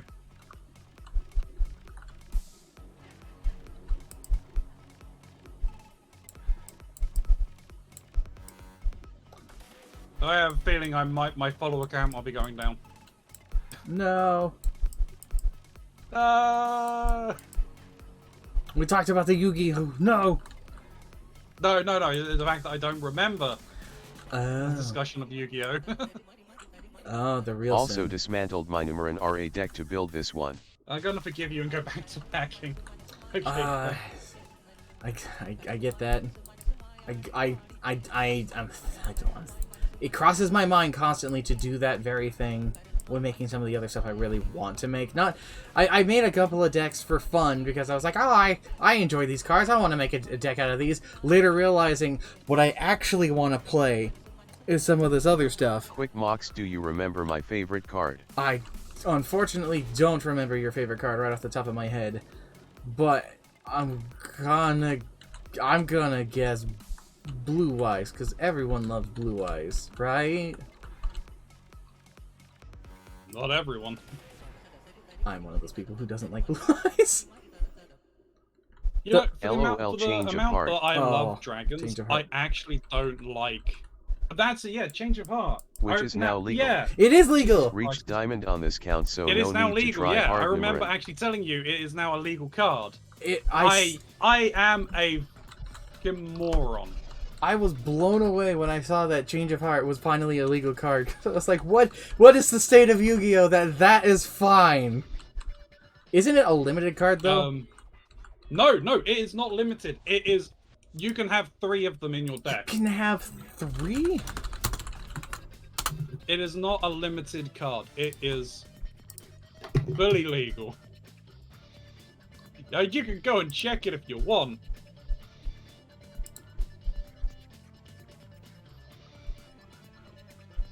I thought it was under a limited use. Nope. They made it full use, I believe. Bro. No, they've been changed to limited. Oh, is it changed to Okay, limited? seriously, Okay. I'm going back to packing now. Could I get the... I know I said I didn't want it, but would I be able to grab the shoulder carry for the Wii box, for the Wii carry holder thing? Those dice are chunky as fuck, boy. Chunky dice. I love them. Yeah, I'll turn the cam back on. What a time for me to have gotten a brain control from a legacy card pack as well. Yeah, the camera's fucked again. Couple of these.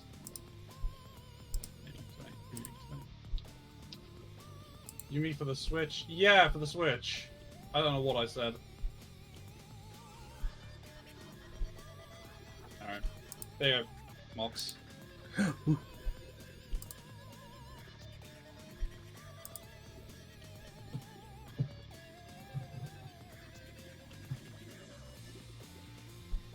Big ass skull dice. Ooh. I said the Wii. Fair enough. Looking, it's hard to see. I saw them. There they are. There they are. Chunky. Yeah. That is cool. They're heavy, aren't they? They're heavy. They make a huge racket, and like I'll roll them, and they hardly roll, so they're somewhat weighted. I got something to show you then. Give me a second. I'm gonna go grab it because I think you're gonna think it's cool. I'll be back. Go on then. Cleanse you. Ah!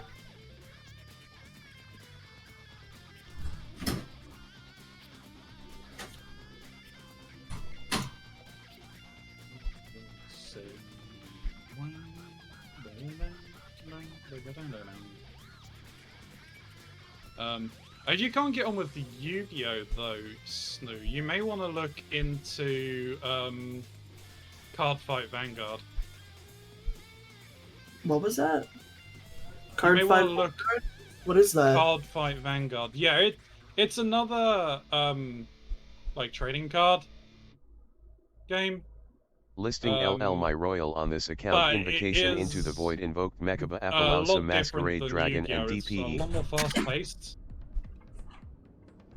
There's an entire anime based on it as well. Okay. Alright, I have returned with the thing that I'm going to show you.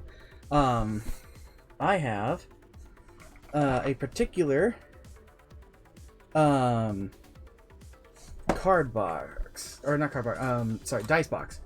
It is pretty cool looking.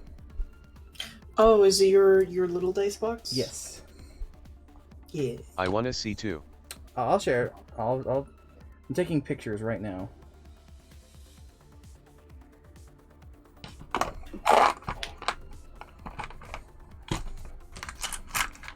Ooh. You got a Trinky incoming. Sketch. We got a Trinky coming in. Hey. Just says that she has loaded up puzzle together. Hi.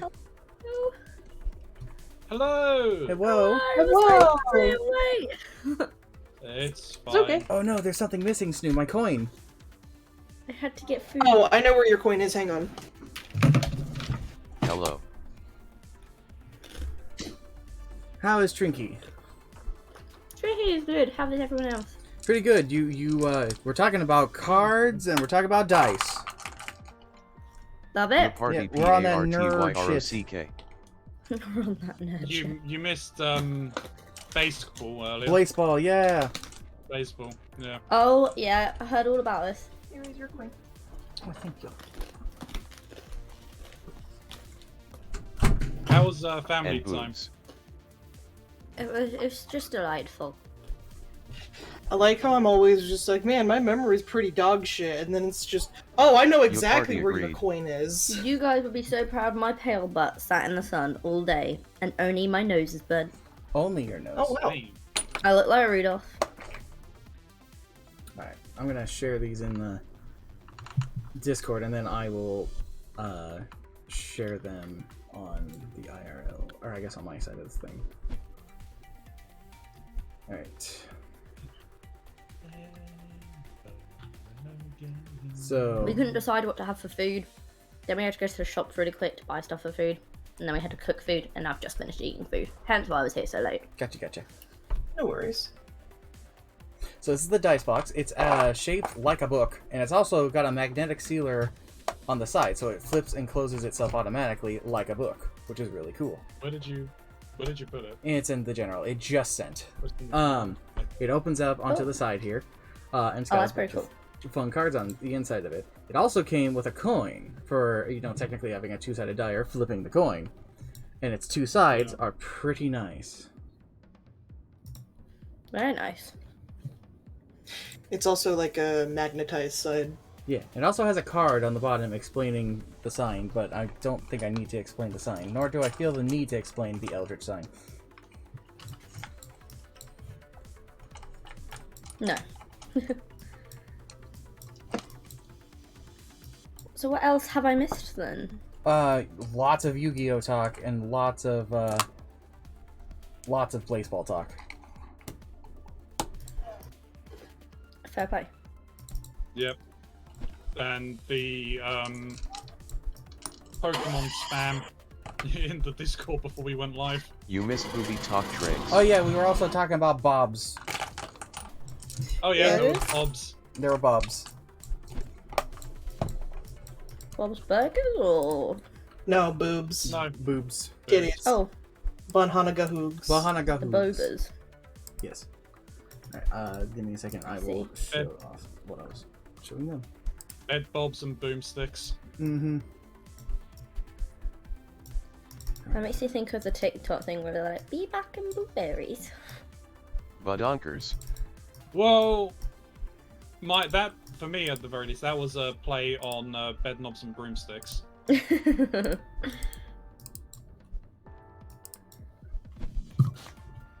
Alright. Beatbox and blueberries. So there's the box itself. Let's see. God damn it. What? There's And oh, jeez. Okay, my bro, what's going on? fun dice on the inside. And who's that Bed Knob? The Box. tail side of the coin Um, and the head side of the oh, coin. and how was the dragon too? The dragon, I love the dragon, bro. Thank you. Yeah, cool stuff. I'm sorry, love it. bro. How's the dragon? The dragon was awesome. Thank you very much. I love the gifts. Thank you. Okay, so I have a question for you guys. Uh-huh. Yes. Okay. If you had to be either deathly allergic to either gluten or to dairy, which one are you choosing? Oh man, just shoot me in the head. Like, fuck. Are you feeling attacked? I would choose to be I'd deathly probably allergic to choose- gluten. I'd probably choose to be allergic to gluten. I can't give up ice cream. I just really like cheese. I can't give up ice cream, cheese, or chocolate milk. I'm too fucking white, man. Gluten, because I already thought at one point that I was. CHZZZZZZ. I I mean, refuse that's to fair answer. You refuse to answer, Gray? Why? Is it because you are?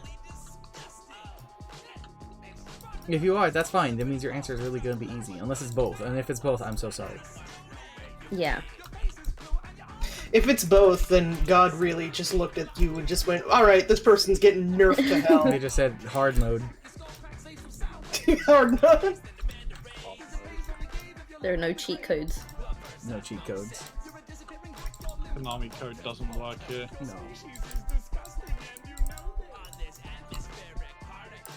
See, I'm gonna be controversial. I'm gonna go dairy. No, I love them both. Oh, you love them Well, both. But I yeah, can't drink that cow makes milk. sense because you love the bread. I do love the bread, and I'm already like lactose intolerant, so Oat milks for Yeah. me. So it's basically just the lactose intolerance, but more severe. yeah. I mean, and I know there's so many alternatives now. Like in America, Lactaid. Oh my god, the Lactaid salt or caramel chocolate chip ice cream hits different in a way I cannot describe, and we don't get it here in the UK, and it actually makes me want to cry. Well, I can't understand that because I've never had that. I have had lactose-free ice cream in a couple of different varieties, and they've all been good times. The Lactaid one, oh, it was so good. I've tried like lactose-free chocolate milk, and it's actually really tasty, and I get it regularly. Yeah. The Ben and Jerry's. I think it's so stuff. easy now to like in terms of lactose substitutes, Yes. whereas for like gluten substitutes just still aren't the same. Well, because the thing about gluten is it's really hard to like avoid or remove or substitute because Grab the shoulder strap. it's Sounds good, bro. Thanks. Sorry.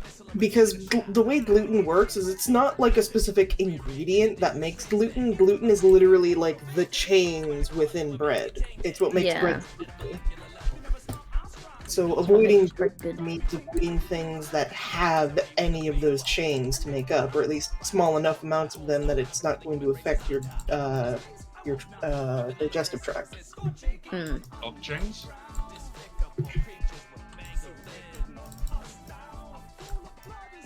It's also why when like, you know, the whole like gluten-free craze thing was going on and people would get asked, what is gluten? And people would describe it as if it was like a bacteria or some shit, and people had to Yeah. explain, no, that's not what it is. It's the equivalent of like a chemical makeup. Yeah. Yeah, no, the bacteria would be yeast. Yeah. Yeah. The bacteria would be yeet. Yeet. Yeet. Fucking yeet. I said yeast. Yeast. What is this yeast you speak of? Yeet. I always do find it weird when I look at yeast. Because obviously I bake and I bake with yeast. I'm like, wow, you're living. That's weird. It is strange. Like, I look at it and I'm like, I am that's going just to weird. burn you alive. Yeah. Like, I'm like, whoa. That's so weird. Lamau, you're alive now. LOL. No, you're not. Lamau. I do find it, like, genuinely really odd. Eye in a fire. Yes. I can't describe why. It just... do. Keep it that way. It's just one of those things, can't really describe it. It just kind of is what it is. I watched a food documentary series somewhat recently called The History of Food, I think is what it was called. Hang on. Let me pull it up really quick.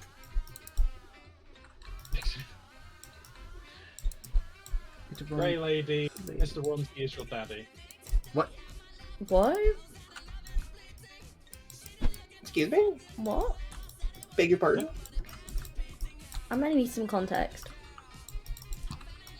No context. Ha. Gray is going Hey, fair goblin. enough. Gray's always goblin, what are you talking about? Well, no, you guys have the multi up, right? Oh yeah. Yeah. Oh yeah, I've not opened the multi yet. I need to go do that. I was in such a rush to get here.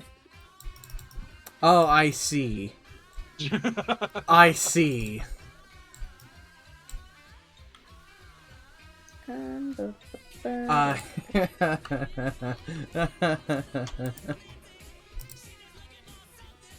There you go, Mox.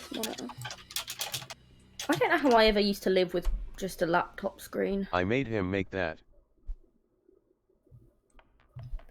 You made him make that? Oh, we gotta move the I car would have again. either- Aw, man. Oh, Yeah, but you'll we'll have eat help it as from I Chalk. tried it.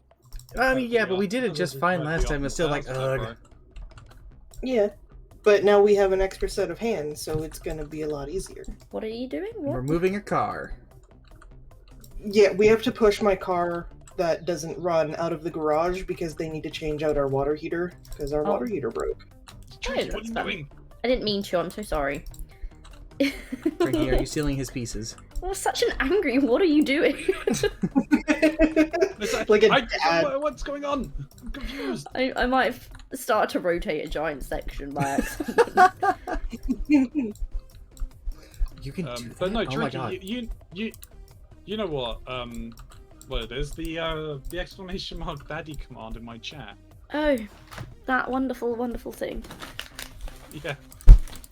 Maybe I should have a mummy one. A mummy? Are you my mummy? Well, I mean, you could, but it very much depends upon how comfortable you would be with like particular people who ended up spamming it. Hello, Mox. I'm everyone's mummy. I don't care. That is fair.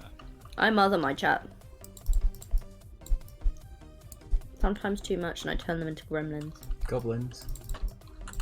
Yeah.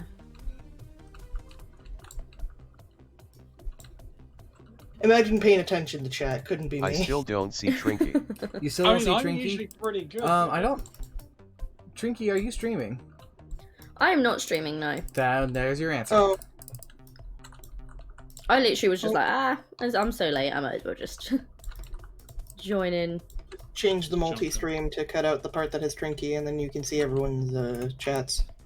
This piece looks like it I fits thought I perfectly provided- here, but it don't.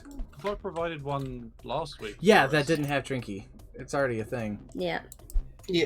Well, I had shared around the one that did have Trinky because I thought she would be streaming. I one of guess if I just take my name out of the title and then those. Yeah. out of the search and then just hit Just enter so- again, it will be you guys. Keep track of them a bit better. Yeah, there we go, it worked. I'm gonna pin the I multi-streams misunderstood. in our general chat in the Discord. Yeah, no worries. Yeah, no worries. No. Trinky be looking like Rudolph and she's eating Doritos in a burrito blanket, so you know. The real Rudolph experience.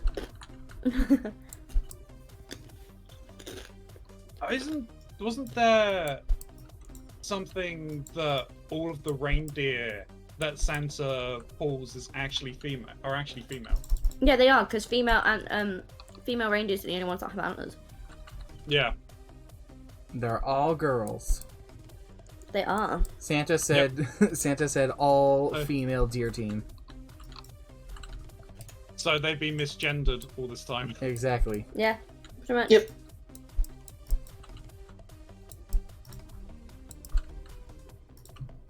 Happy Pride Month, y'all. Happy Happy birthday. Pride Month! Happy Pride. What are you gonna do for Pride Month, Snoo? Do gay, be crime. I at the Rudolph story. Do gay. Oh, be you're crime. useful to us. We suddenly love you. Yeah, that's. What am I gonna do for Pride Month? I don't know. You don't know. I don't know. Because Crime? aside from the stream with Trinky, I don't really have any plans for Pride Month specifically. Hee that's me. We... Hee, that's me. Hee that's me. Maxi away. Challenge vs You Lackey are. Player. Boo. Oh, you're doing the Maxi challenge? Are you the one being maxied, or are you maxing someone else being maxied? I hope Trinky lets me to What? the stream with you all. Do you guys watch Stranger Tongue sticking Things? out. Resident sleeper. I finished season 1, and I'd been trying to get Mox to watch it with me, but he wasn't interested, so I kind Honestly, of fuck that bitch, watch it on your own. Okay, That bitch be right here. I don't care. Ow. my thing is I enjoy watching things with other people a lot more than I enjoy watching them by myself. But yeah, well, priorities, Stranger Things. How about fuck you? It's so good though. I know it's good. I watched all of season 1 and I started season 2, and then I slowly fell off of it Trinky on because the wow, word pad. watching things was more exhausting than I thought it would be. You could pretend to watch it with me and then just talk to me about it. 'Cause, yeah, you could do watch parties. You two could watch it, Heck, yeah. Oh yeah, I'll watch it again. It's so good. That means I don't have to I- watch it. Yay! I win! I- We never- all win. I never got around to actually starting it. It's a lot. Like, Of, there's a lot of. There's a lot of The D&D wieners. in it, The wieners. Well, especially in the AD&D. newest season. AD&D. It's not modern D&D because it takes place in the 80s. Yeah, Yeah, it's AD&D. yeah. There's a lot. I'd say there's the most probably D&D in the current season. Like, if Right, I want how's to watch a your, show about Jubilee people been? playing D&D, Which I've heard I'll just people who like join D&D thought it was on quite Fridays. well done, but I don't know much about it. So Or I'll just sit back and I'm watch totally all packing of, totally. all of the poor Chem crew just play D&D on Fridays. That'll work too. It's D&D. Wouldn't that that's be also an interesting option. if I just sat back and was like, alright, you guys, you do your A team, B team adventures. I'm gonna sit back here being the commentary. I think it would be funny if you got me to commentate on one of your D&D games. Like you guys play it and I'll be muted and I'll just commentate on You it. would be dead I mean, because we we were- do it so late. Yeah, Oh, that's probably true. because we start around 9 p.m. Pacific Standard Time, so that would be like 5 a.m. 5 a.m. for you. Oof. Record it and then I'll commentate on it. Funny enough, we already Funny do. enough, we already do that. Right, give me some. I want to commentate on it. And I Okay. think it would be Do really you funny for want you then to hear back my D&D or do commentary. you want Cyberpunk? Or alternatively, do you want like the 3-year-old Eminem campaign that's been on hiatus? I do not mind, but I think this would be funny. Oh boy. Okay, so technically, I could just add you to my little private picture collection server that I also upload our D&D recordings to. I think it would be funny because I know nothing about it. I'm going to warn you, these recordings are hours long. I think it'd be funny. I'll trim it down. Oh I'll no. be like, yo. Oh, my we God, don't that have bitch those just anymore, did no, this. do we? Whoa! Ah, suddenly sadness. We don't have any of the Neonem stuff. No, the Neonem stuff got lost a long time ago. Damn. Because I realized, oh, it wouldn't be funny if we could do Cyberpunk because that's got Kedia. Yeah. Though she's I not know, a Yeah, right? you finally meet fucking Kedia. she's What's not a it? singer, she's a goat person. Unfortunately, like, all of the old Cyberpunk stuff got lost when the PC got bricked, so all we have is the New Start stuff, which there's Episode 2 New Start and Episode 3 New Start. I don't know where Episode 1 New Start is. Which one of them? Do we have So- Mad World? Why? Can I ask you why do you record them? Is it for Snoo's book thing? It's book, for- that's the word.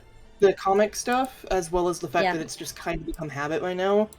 And our plan eventually is to take these recordings, convert them into a script, and make basically an audio drama. Mm-hmm.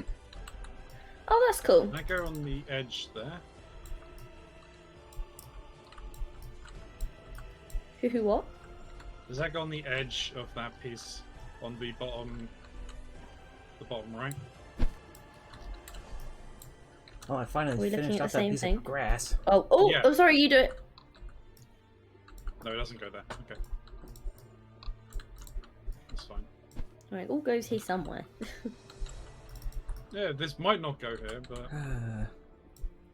Well, I'm trying to work out where Trinky, this yeah, goes on the Trinky main did bit. buy it on Discord. Lush, thanks. Then you get to pick and choose whichever one you want, and I'm curious where you're gonna start because I'm gonna sit down. I'm gonna be hanging out with you probably on an Apex stream or something like that, and you're gonna be like, "Man, this Tomb character is kind of a bitch." Well, this is what I'm hoping my commentary will turn into. Like, oh shit, they're an out. You insult my boy, I will just ban you immediately from the server. Man, this Edge character also kind of a bitch. That one I can agree with. I'll fully agree with Edge being a bitch, but Tomb is not a bitch. Man, he can't even hold one alcohol. No, he can't. Edge is a super bitch.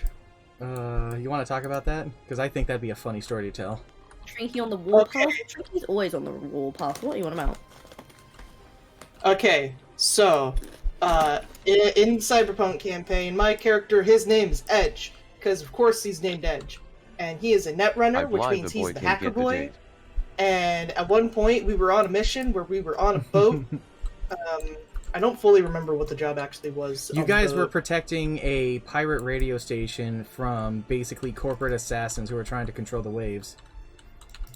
That's right. And With after CRAB radio. Yes. And after we protected them the first time,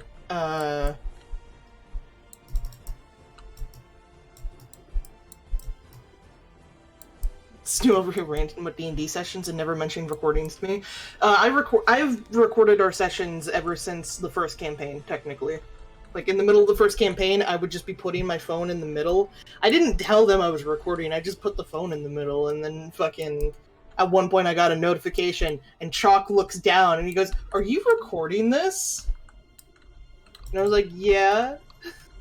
Yeah. yeah. But yeah, after we like succeeded against defending the boat from like the first corporate like gunmen, would they be a crew technically? They were a crew. Yeah. So the crew invited us to play poker, blackjack. I don't remember, a card game. Pretty sure it was blackjack. Because I didn't want to play Pretty sure a it was whole black. poker game knowing that some of you probably didn't know the rules to poker, but y'all know blackjack. Yeah, so they invited us to blackjack, and I lost like 3 times in a fucking row. And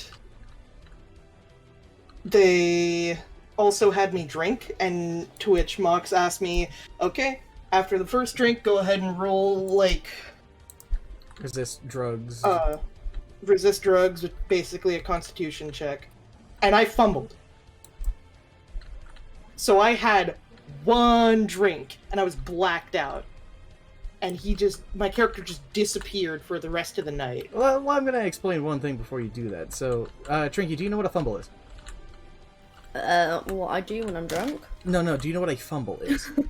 No, I don't. Okay, so on a standard roll, the highest number you get, being usually a 20, is considered a critical success, and the lowest number of a 1 is considered a critical failure or a fumble. Right. Fumbles are a divisive and controversial thing, because some people absolutely despise them, and some people think they're the greatest thing on the planet. I think that fumbles have a time and place on things, and more importantly, I like to put fate into your hands as a player, because I like to go, alright, so you fumbled, let's figure out how bad it is. I'm gonna basically roll a percentage, and you tell me if it's gonna be above 50% or lower than 50%, and depending on where you say, we'll decide how bad it goes. Okay, I get it. Uh-huh. Yeah, so you'll hear the phrase high or low in our recordings, and that's typically what that means. Okay. So, I believe you actually did fairly well on that roll. So instead of having you go and make a complete jackass out of yourself, you just vanished. Just disappeared. And what? Mind where you, did go? that was also the first time that Ed had ever drank anything alcoholic. So, the first time he ever drank anything, he got blacked out. I think there should be a rule, which is if you have to drink alcohol in D&D, you have to drink alcohol in real life. That could be a problem. No. No. And see the problems that would cause. Not only does, like, most of our IRL table not want to drink while playing, we also have a personal rule of, like, if you are going to drink, don't drink more than 1. Nah, I think a drunk D&D sesh would be funny. I mean, It's it'd be not. funny, it's just not as great as you think. It very much depends upon whether your character is drunk the entire time or not. Like you're playing Captain Jack Sparrow or something. Also, some jackass Yeah. has to stay coherent enough to run it, and it's usually going to be the poor DM who's going to be wrangling already a bunch of probably psycho toddlers, and now they have no filters. I mean... Yeah. I mean, more generally, and whenever more- I D&D, I generally wouldn't drink. No, I imagine More- it's probably best played not. But I'd like to see the consequences of it if it was. My guess, TPK. Yeah. The more and more that I learn about, like, other D&D groups, the more and more it's like, oh, our group's real fucking weird, I guess. Yeah, but that's fine. 'Cause our group, yeah. I mean, we're weird, but in the sense of, like, we're not problematic. We don't have an old man, was it Jenkins? Yeah, we don't have a fucking old man Jenkins on our team. We don't have someone who sits at the table and goes, alright, I'm about to make problems for everybody. Okay, so then my next question I have about D&D, I guess it's probably mostly directed towards mocks, Okay. but it might not be. Is how do you begin to write like the stories and the things that happen in your D&D thing? Max is the wrong person to ask. Okay. Max and Probs. I do not write anything. I am the Okay. worst person when it comes to this thing. I entirely rely on the fact I'm quick on my feet and very clever. But I could give you the process if you really want to know, because what I do for a D&D game is, first thing I go is, what do I want to do? What sounds fun to me? Because the DM's a player. The DM is as much a player as the players themselves, and you should be having fun running the campaign as you are playing the campaign, okay? Oh, I wholeheartedly agree with that. I hate this mentality that some people have of it's the DM versus the players. I fucking hate that mentality. In certain situations, I understand where you're coming from, but that's not what it is, because the guy sitting across the table is probably your friend and is just as invested as you guys succeeding as you are, but there has to be risk and consequences, so there has to be a challenge that could kill you or something. Mm-hmm. The DM is a storyteller. They're not the enemy. Yeah. So when I'm the DM, I am completely neutral. I don't care if you live or survive. I just want to see how everything plays out. But I'm rooting for you. Thumbs up. Congratulations. But I'm not going to fake anything. If anything, technically, the side you're on, Mox, is you're on the side of drama. Yes, I am absolutely on the side of drama. That does not surprise Side me. of chaos. Not chaos. Things happening for random and no coherent reason, stupid. But if I have something that I have been hinting and setting up that seems random but is totally not, now that's more like it. Okay. I really like to take player expectations and shake them like a magic 8-ball. You literally will just take my brain and then fucking shake it like a goddamn water bottle. Every session. Because it's fun. But anywho, so I figure out what I want to do. I'll give you a good example of a thing, because I think that'll be better if I just talk about one of my favorite adventures I ran. To explain the setup. In Cyberpunk... The Persona campaign? Fucking shut up. I'm not gonna get into that right now. Okay.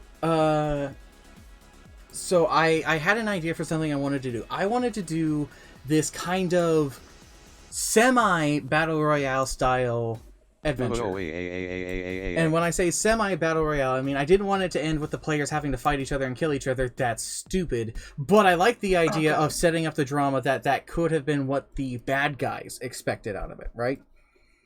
I was so fucking stressed out during this.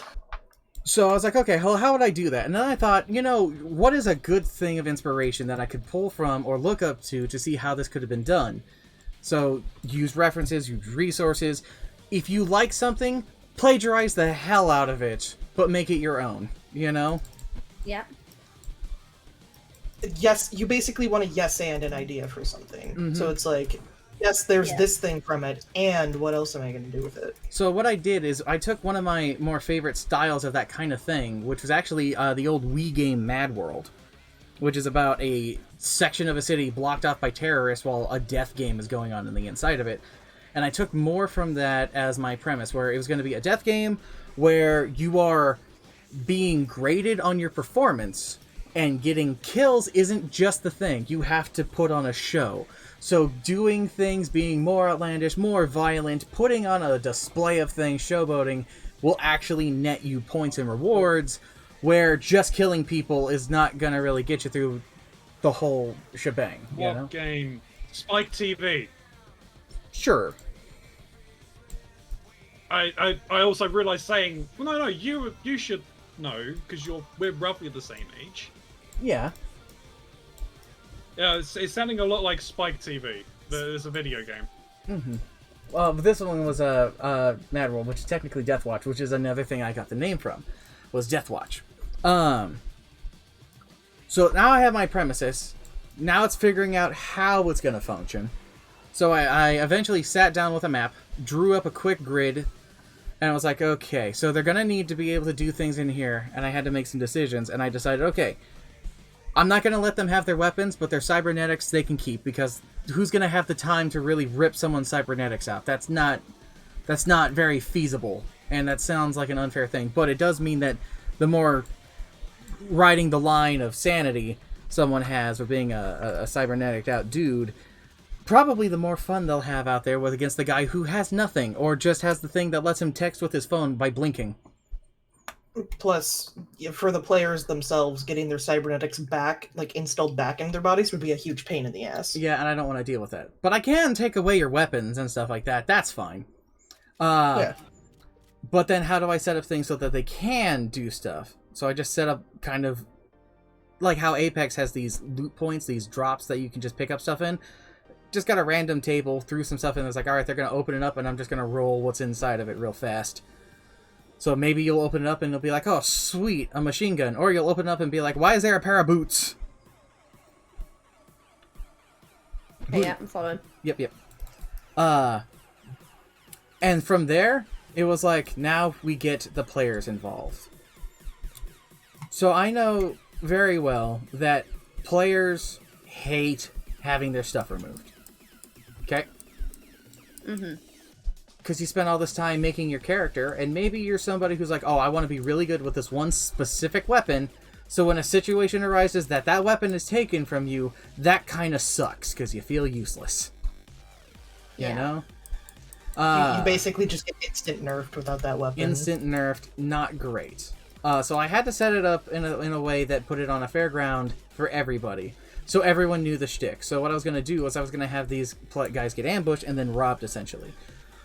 But they knew it was coming. I literally taped a videotape to a bunch of important things, letting them know, A, that they were being targeted, and that these were specifically for them, and that these people knew, and B, that there were people watching them. So after they watched these videos, and no one took any precautions, the jump happened. A bunch of dudes in metal suits showed up. They threw in stun grenades, which knocked out some people immediately, and then they ran in with tasers and tased you until you were unconscious. That worked on all but one person, and that was Chalk. Of course. Why did it not work on Chalk? Because Chalk just made the checks. They resisted the damage and stuff like that, and they were still a little dizzied from stuff, but... Chalk's character in this campaign, by the way, is named Jacqueline, and not only did Jacqueline succeed her checks, she also pulled out a minigun that we had gotten prior, and gunned down, what, 2-3 of them? About 2 or 3 of them, yeah. Before being rushed with tasers. And then just knocked down. Then they woke up inside of a dusty and abandoned, like, mall-like area. A video played that told them what was going on. Well, it was supposed to. These jackasses broke it before it could. As players do. So only half of the group got to see it, because the other half of the group was in a different room dealing with things. Which led to some real fun things. And then things go. So, up until the point of playing, it's a matter of just setting up an idea of a scenario. Don't set up, like, how everything's gonna go, because you don't know. Yeah. And you shouldn't really ever do something that's gonna dictate what a player is gonna do, because not only do I not know what Snu is gonna do, Snu, you're gonna go into that room. Oh, but I didn't choose to. You're gonna go into that room. No, I'm gonna go somewhere else. No, I want you to go into that room. That's a shame. I'm gonna go over here. You're gonna go into that room. Maybe later. Not right now. I don't know what's in there. You see how that works? Yeah. It doesn't. However, if I go, okay, you enter a room, there's a door on the other side, there don't seem to be any discernible features within the room besides that door. Okay. What does the door look like? It appears to be old oaken and certainly aged. Okay, if I test the doorknob, is it locked? It doesn't appear to be locked, though you do notice that it sort of squeaks as you gently turn it. Okay. I am going to try and crack open the door and peek through. You peek through. It's too dark currently for you to see through here. You might need some more light either from behind you, or if you have a light source, you could shine it in. Let's say I have a flashlight. I will shine the flashlight through the crack in the door. There does appear to be something on the opposite end. You see with the makings of a bit of a room, from a rug to end of a furniture. Okay. I will open the door after assessing that there doesn't seem to be any sort of threat on the other side. And that's how you get someone to get into a room. Right. You make them decide to go into the room. You don't decide it for them. Yeah. Which makes sense. Yeah, your players will always have their own agency. Another thing as well, from like to straight up like quote from a D&D or a DM TikToker: make scenarios, do not write situations. If you're gonna write a situation, write a book. Yeah. Yeah. Okay, that makes sense. Makes a lot more sense now. Mm-hmm. Being a DM can be also stressful and ridiculous at times. Boy, can it. I think my least favorite thing to actually do is unceremoniously kill a player. Yeah. That sucks. That's not fun. It especially, like, is upsetting if the player didn't deserve it. Mm-hmm. There are funny stories of characters who die. Oh, sorry. I was gonna say, just get kissed by a succubus, it's fine. Ah, yeah. I love the word succubus. That is how my last It's character got the died. suck. Oh, no! Did you get sucked to death?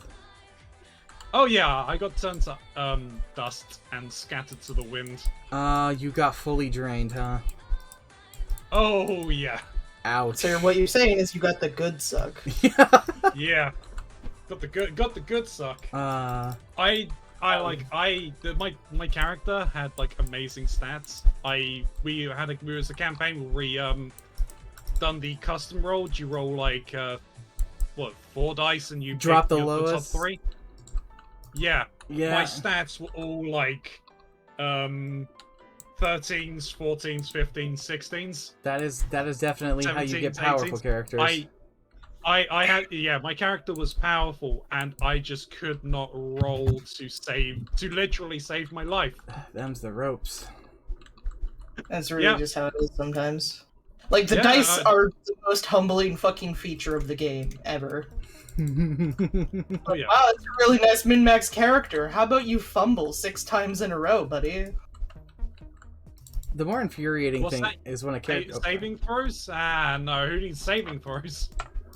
The really infuriating thing is when you make a character who is skilled at one particular thing and they can't succeed, but the untrained bumblefuck comes in and happens to roll a nat 20. You're I'm still mad 7 years later of Karen Finish fucking them off with a fumbling to 18500, heal Jack, attack and then arcade Esteban's review. drunk ass coming in and slapping a band-aid on it with some alcohol and going, "There you go, fixed." Jesus Christ, Mumbles, that's a lot of damage.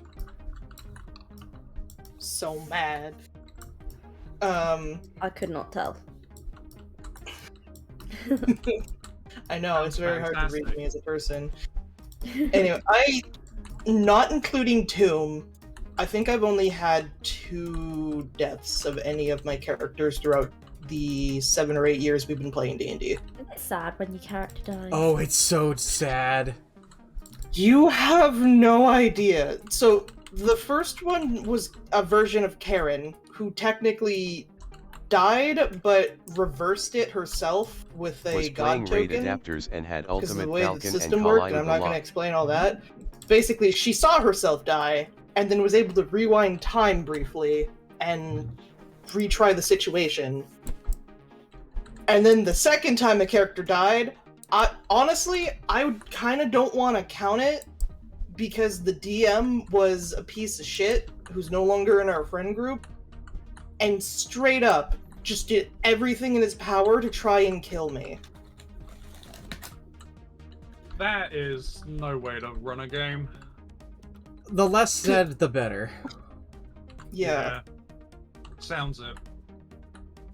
But yeah, it was very upsetting, and even though we pointed out multiple things the DM could have done differently, or even the option of retconning, and he just chose not to, it's just like, okay, so you intentionally killed me, and you're just not gonna apologize for it. What in the hell is going on down and here? just pulled That's 3 awesome. HRS in a single pack from Daily Gems. Trinky's think- going on down there. Nice. Oh. I think the thing that was more upsetting to me, URS. though, is my character got killed after I told him, yeah, I think this character is a self-insert for me. Like, that felt like the more insulting piece. Interesting. Yeah. Again, the less said, the better. Yeah. When... Okay. I'm gonna give an example of a funny death. I'm gonna give an example of a sad death, okay? These are from a different D&D group than the one that is the Poor Chem crew. These are one of the ones that I was with. We were doing a campaign that was a giant nightmare mess of a campaign, but it was probably the most beautiful thing I've ever seen. It's known as the Wolverines campaign. It's God, yeah. fucking nightmare, okay? Love this story. We were all level 1 characters, so we're all baby characters, right? But one of our friends has decided that he's going to make a character who was this battle-hardened general. He had led armies for kings and fought in wars. Level 1 fighter. Okay? Okay. And for some reason, this historied, grizzled, old war veteran was working as an exterminator with a group that was going in to go clear out a raccoon problem in a brothel. Sure. Seems legit. Yep, makes sense. It's why when you make level 1 characters, may I just say, please make him a level 1 character. Because what happens next is just stupid. We ended up going into the sewers because these raccoon things that were part man, part raccoon with claw hands that clue on the ceiling like splicers from BioShock called mancoons. There's a lot more to say on that. That's all I'm going to say for now. They had broken into the sewers, and we found a section where time had not been kind, and part of the ground had deeply collapsed. Alright? And the only way forward was across this gap. So, the more acrobatic characters made a jump across. One of the stronger characters held a rope on the other end, and basically everyone set up a little pulley system so that you could get across, okay? The fighter, who was the level 1 general, decided he was going to make the jump. So he goes and he makes his jump, and he fails. So, oh no, he's falling. So the DM gives him a chance to be saved. So he reaches out for the rope before he hits the ground, or, starts to descend, and he fails. So now he can't grab that, he can't save himself. So he gets another opportunity, because we're early into this, and we don't want people to die yet. And the DM's being nice, so he gets another opportunity as a reflex to maybe grab the ledge. And he fails. One of the nearby party members is like, oh, he's fumbling around, basically like Bugs Bunnying in the air, trying not to fall into this pit. I'm gonna try and reach out and catch him. Fails. Doesn't fumble, but just fails, so they miss from grabbing him. So this this man who led armies, charged into war, fell 30 feet into a pit in the sewers underneath a brothel fighting raccoons and died. Interesting. And I always think that's funny just because of how he built his character and what he was proclaiming himself as. One that's not so funny and is a lot more dramatic, and to let you know what more player deaths are actually like. That same group, we were playing a long campaign that ended up with us tracking down a monstrous person inside of a cave behind a waterfall. In this group was myself playing a character named Kelby. They were a ranger who rode a bear. It was cool as hell. There was a cleric who was one of my good friends. That same player who had made that fighter was in this group, who was playing a necromantic wizard who had been making an undead army out of every boss monster we had killed, which none of us were cool with, but none of us wanted to infight with him. And there was a barbarian amongst us. And he was a dwarven barbarian, so he was just a tiny man full of anger. Battle Rager. Uh-huh. And me. So we walked into this cavern. We had a way to go to the left and a way to go to the right. We chose the right path. That ended up being the path to where we were looking, but probably not the best place to start. Because it took us straight to the boss, who was sitting on a stone throne waiting for us. They were a giant behemoth of a man wearing the skulls of the deceased. Next to them was a beast that had been plaguing us down the road for quite some time, known as the Sandpoint Devil, a horse-like demon with wings. There was... It is a scary D&D monster. It is a very scary D&D monster. There were also 2 undead giants in the room, just kind of moaning and groaning, and a Lamia priestess that had escaped our clutches in a muted tower where everything was permanently silenced.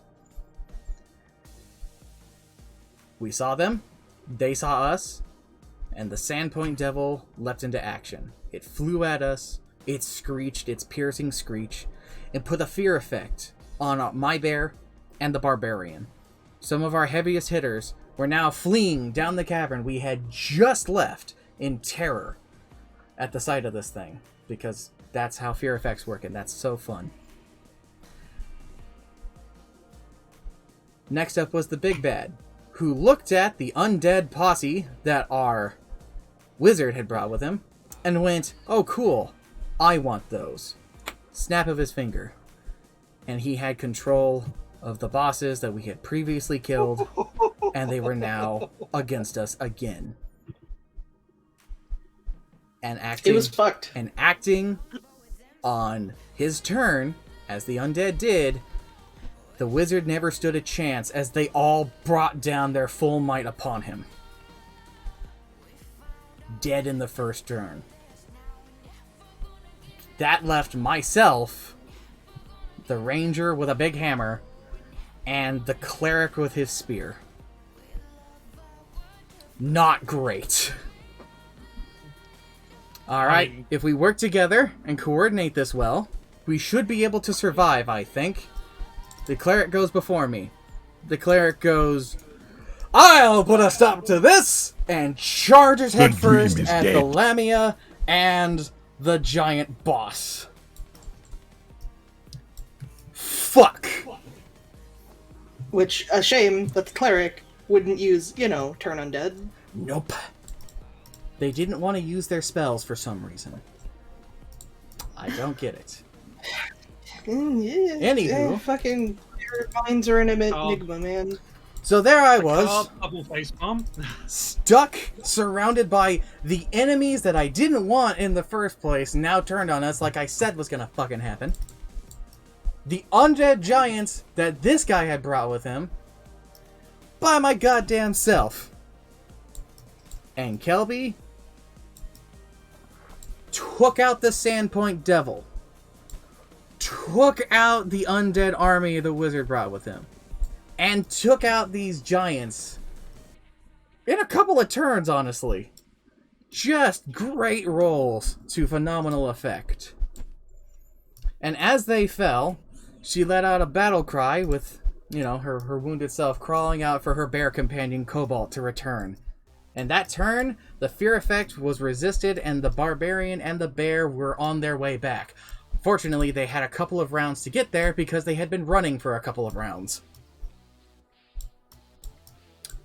It was at this time that the effects of, something like 8 monsters on 2 people started to show their effects, as our health started to dwindle down. The cleric occasionally remembered to try and heal, but they healed themselves. Then... They sound really friendly. I have some grievances with all of my D&D groups I've always been in, as everybody does. This group had a problem with not working together. The last giant that was still standing as an undead thing tossed a boulder at Kelby. It ended up landing true and taking her down. With his last bit of magic, and maybe as a dick move, the boss raised his hand and went, "You, I'm taking you." And Kelby was turned undead. Dying in D&D isn't the worst thing. Dying in D&D is pretty reversible in many situations. Being turned undead is not. The only thing that can bring back an undead person is the wish spell. To make matters worse, if you are turned undead, your soul is damned and you do not go to any afterlife. No, you do not. However, that was the last thing the giant boss got an opportunity to really use his abilities for because he was tapped out from doing it. It's actually sparing everybody else from this undead death. This undeath, I should say. With the barbarian, who was fully healed, didn't have any problems against him, and the bear, who ended up dying, almost killing the boss. They were able to finish everything off. The cleric ended up getting reincarnated as a halfling. He died during the battle. The wizard was brought back to life by a mysterious unseen patron, which would later prove to be basically the devil himself, as he had sold his soul for power, because of course he did. And Kelby and their bear were put to rest in a grave underneath a tree nearby the local village. To my surprise, however, as they were making the grave, the wizard went to go and loot my body. And the cleric stepped up and went, "No. They go with their things." And especially with her hammer. Her hammer was used to mark her grave. And I always thought that little bit of sentiment was really nice. It was kind of like a last sign of respect. That's one of those situations where things are not as fun. I mean, that sounds tragic. It was very emotional. And I was pretty just bent out of shape about it. I was especially pissed at the wizard. Oh my god. And that's one of those, like you can see how, the deaths of characters can just go. If you're a DM and you have to kill a player because the dice dictate it, because the dice are dicks, do it with... Assuming your player, has been a good player and has been respectful. Give them respect, let them have a last hurrah if you can, and if you're able to, put on a show. Yeah. Most definitely. Interesting. I've learned so much. Mm-hmm. Well, let's get off of this. D&D is very fun. D&D is very fun. There's nothing quite like it. No, I get that. I honestly think you would have a lot of fun playing in a game, Trinky. Probably. I think I'd get very invested in my characters. Oh no, that's what I do. That sounds like such a problem. It would be for me. Oh god, no! Don't get so heavily invested in your character. Don't do that. No. I was actually thinking, we should probably do one at this point in time and stream it. Not right now, but okay, I'll be honest. I would absolutely be down. We would have to figure out who would be DMing. I would vote not Mox, so he could get a fucking break. I was gonna say I've been working on a campaign for that very purpose. Oh. Uh-huh. thinking of... I was gonna say I was gonna bring it up when it was closer to being ready, and I was going to offer it later, because I wouldn't want to start until probably around, fall. Give me time to work on it, and give me time to work stuff out. Oh, that's fair. I mean, go for it. Yeah, I was actually going to potentially suggest doing a Call of Cthulhu one. No, no thanks. Pass. Hard pass. Call of Cthulhu has a history life with our friend group. I feel like we need to know now. No, it involves the guy. All it involves is that guy, and that's all I'm fucking saying. I'm not playing it. Sorry. Ah. No, fair enough. I feel bad I'm playing Assault Mode vs I have to Monarchs. ask, Keronzi, where did you and Cthulhu come from? Cthulhu just has a calling to people. Yes. Apparently. No, Eternal Darkness, I think, would have been my first pseudo-exposure to the mythos and stuff like that. It's a good exposure, honestly. But I've always just had an interest in occultish stuff, so... Yeah, because I know Cthulhu's like your thing, but I've never known where it like came from.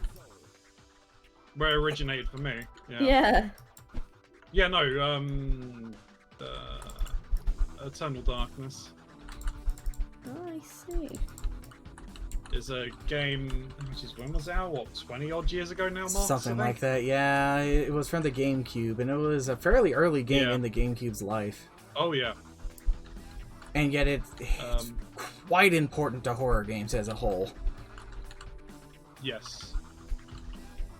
But, no, the macabre He tried to and chaos stuff my like Stardust that has Assault always been mode. something that has interested me. I'm guessing that didn't work out. What do you mean? Oh, I'm talking to, sorry, chat. Okay. Haha, this is fine. Oh, maybe it did. Oh no. Oh, this goes here.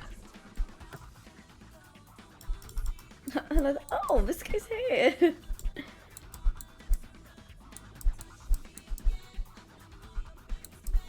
Well, I'm trying to catch up. Everybody's been doing stuff, and I've been talking and telling stories. Then again, that's just how all of these have been so far. Nothing wrong with telling a story.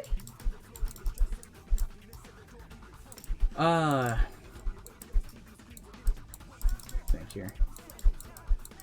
But yeah, no, the darker side of the human psyche and stuff like that.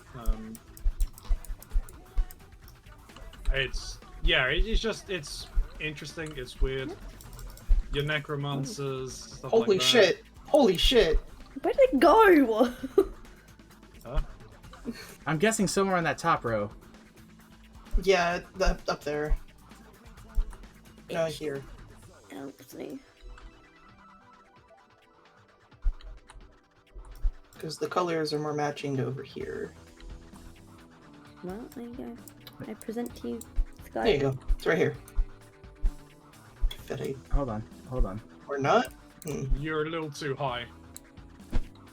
There it I is. could see the points that Yeah. were matching the entire time, going, guys.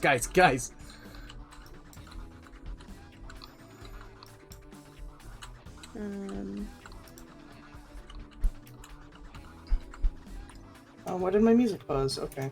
Aw.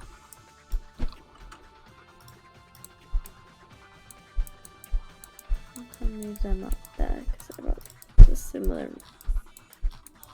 Well, I did separate the pieces by section. Yeah, they were the bits that I was putting on There we go. that section. And apart from that, the other ones aren't really the same. I can't use the image behind the thing at the moment because the wooden table, it's just like the blue on the wooden table just doesn't work. No. I'm seeing the grain of the wood. I mean, I'm just doing it because any of the colors kind of hurts my eyes if I'm looking at it too long. So I just have it on, help my eyes. Why is that not? Hmm? Because it doesn't quite fit there. Hold on, Keronzi. I think I see where it goes. Does it... Take it away. Okay, maybe not. I thought that was the spot because it looked like that lined up pretty well. I appear to be cursed and stood correct. Oof. Oh, never mind. It's right there. It was to the right of it. Okay. So, Keronzi, Hype SUS. Yes. I assume then you have played some D&D yourself? I have played D&D myself, yes. Do you have any D&D stories you would like to tell?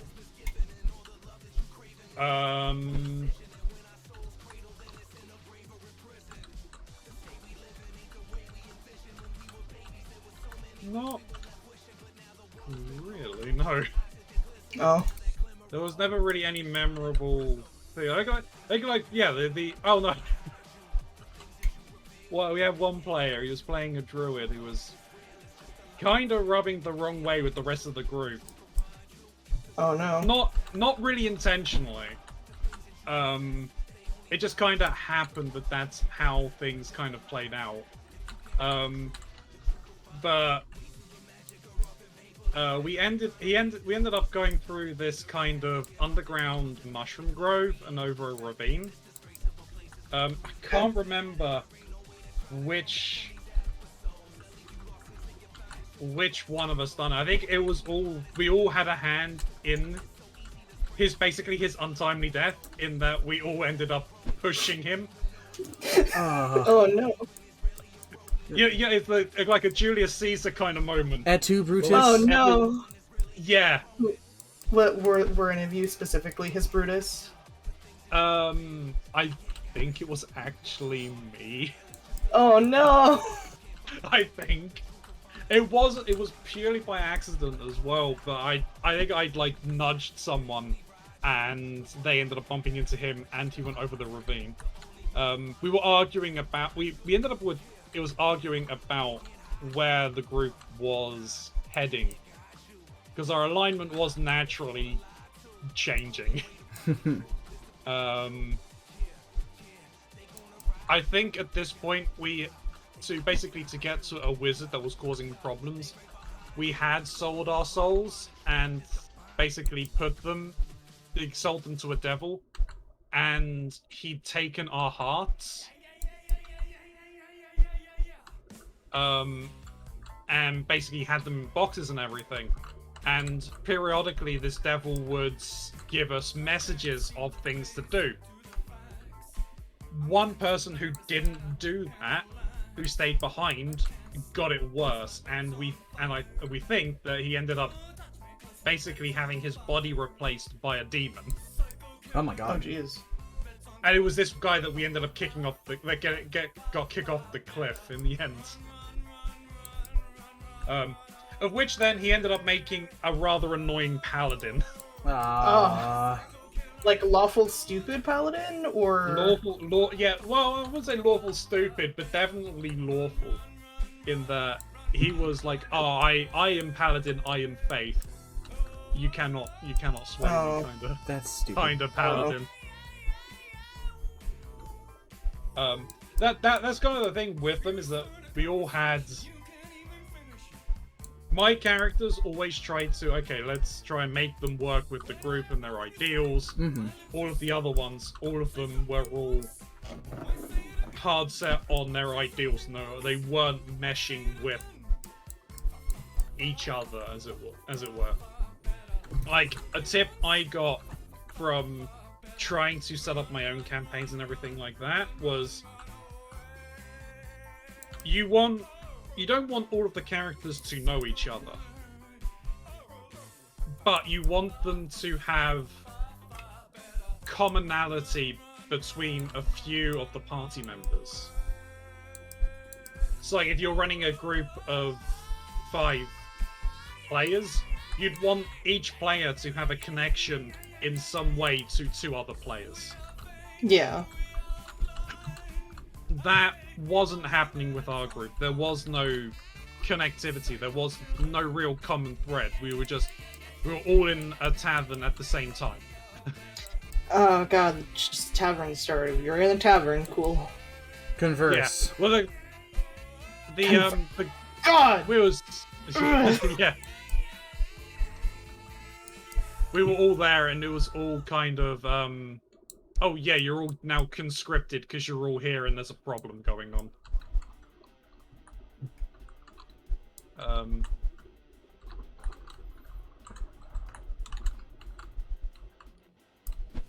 The group, I don't talk. I mean, I talk to one guy in the group every now and then, but it's so few and far between that I talk to him, and the rest of them I just don't talk to. I mean, the DM was the guy I lived with for like 10 years. Gotcha. But like, Got they a live timer down stall literally bot just resident up the sleeper road from resident where I sleeper am. resident Like, sleeper. literally. Oh 2 minutes walk, no, if that. fumbles. But yeah, I just don't talk to them anymore. And after moving out, I was never invited back to the table, so Hmm. no real Yeah, no, loss on my part, really. no camaraderie there. No. Where did the bit I was going on go? What? It surrendered I was just working WTF. on a bit down the bottom. I stopped looking at the puzzle for a minute to eat some Doritos, and I looked back, and the piece I've been working on's gone. That was probably the big piece I set. Someone What, from the probably bottom stole it. right? Yeah. Bitch. I mean, I saw where it went. I was like, oh hey, a giant piece. Whoop. Oh, are you talking about like the piece that went on the sky? No, it was a part of the wave. Oh. No. The wave. I literally just looked back, and I was like, it's gone. I think some of my more funnier moments would be from when I was playing Star Wars: The Old Republic.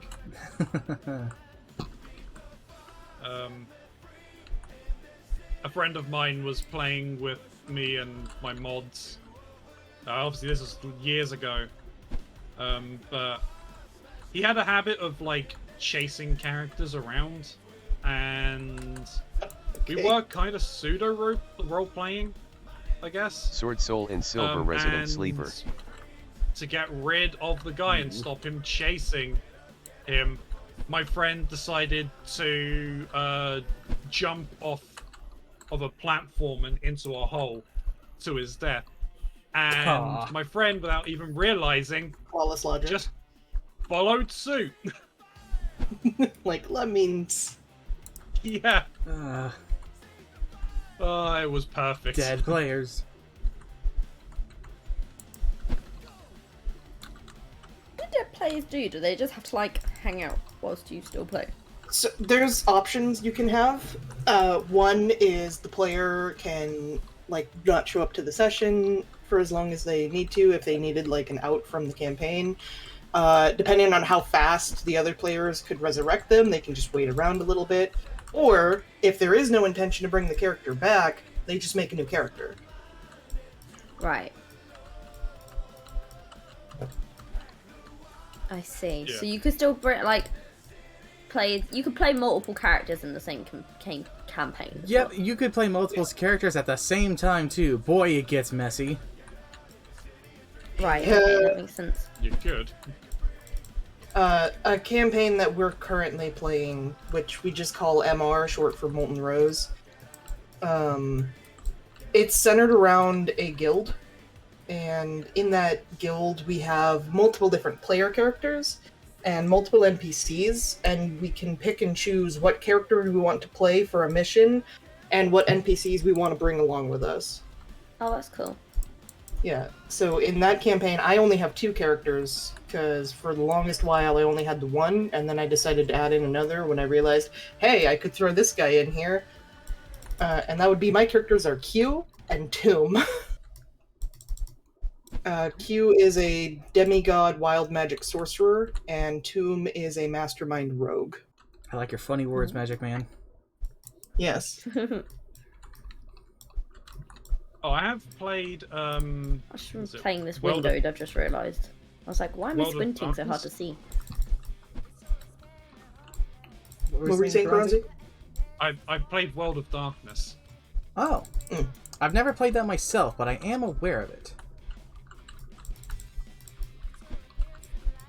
Yeah, that was interesting. I bet. LOL, he crosses out designator on his first my turn. BS character nothing. was snack. Dealt in poisons. Lots and lots of poisons. But did the character die? My character didn't die, but one of my mods, he makes really, really annoying characters Annoying? at times. Although they can be annoying. He made, he likes to min-max his characters. I know those feels. That's me right there. He ended up making one of his, I think one of the more memorable characters was Bear. Bear. It was a shape-shifting bear. I can't remember. I can't remember. It was a werebear. I can't remember his exact the exact name. But basically, he was a refugee from a carnival. Then he flipped he Wait, had- so Iowa was it an cancer. awakened bear? Kind of. I can't remember. Like, I think was it he was a bear at first, or was he a man at first, and then can turn into a bear? he was a bear that turned into a man. I can't remember. He is a I think bear who that's- I became think a more human-shaped bear. Well, Yeah, for Barrington. but and yeah, basically anytime he would hear music, his character had to dance. That's a really funny quirk. I like that. So much to the point of our DM for this, Hunter. We were essentially raiding the Datadyne building from Perfect Dark. Okay.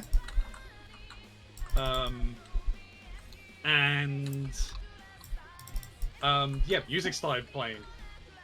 And this bear was apparently stealthy. He was a stealthy bear.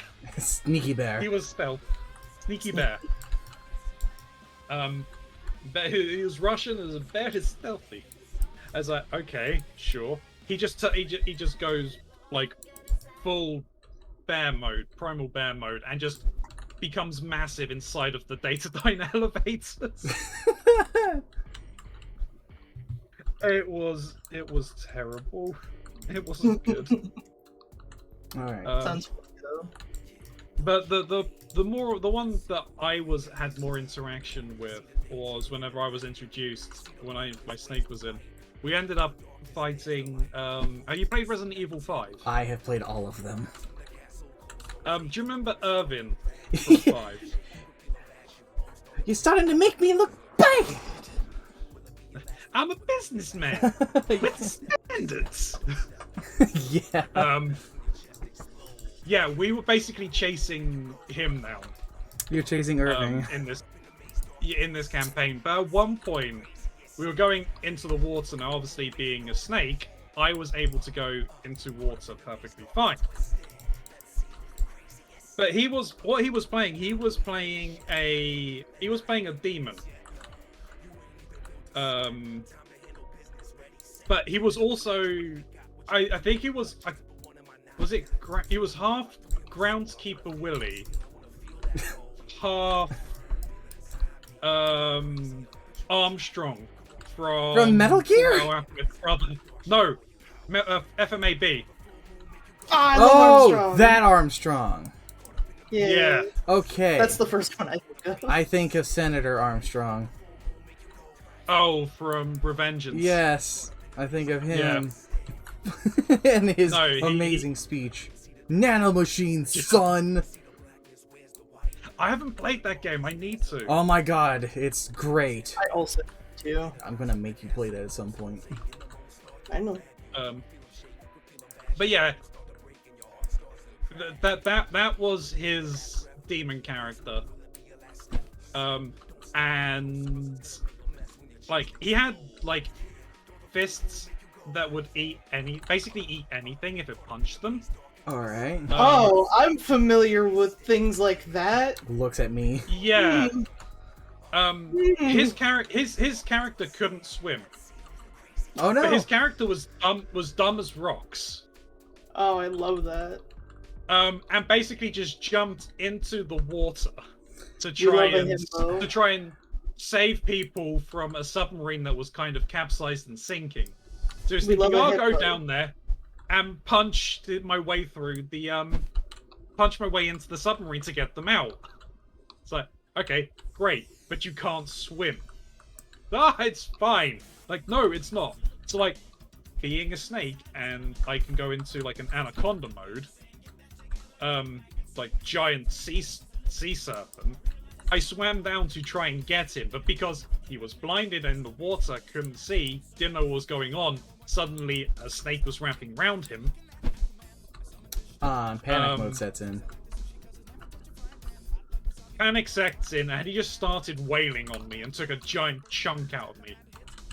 I managed to get him up and safe, but I had to shift back before anyone could see me, because the were snakes aren't meant to exist. They were basically during some of the Beast Wars in the werewolf games. The snakes were taken to the point of near extinction. I got an Because they were adjudicators of everything, and the poisons were just too strong. The werewolves basically like killed them all, or thought they did. Oh no, the culling. Yeah, pretty much. So basically, no one was meant to know what I was. So that was fun. My character survived that, but Gasps no did not a it will. was not pleasant. So never again am I helping to save you guys.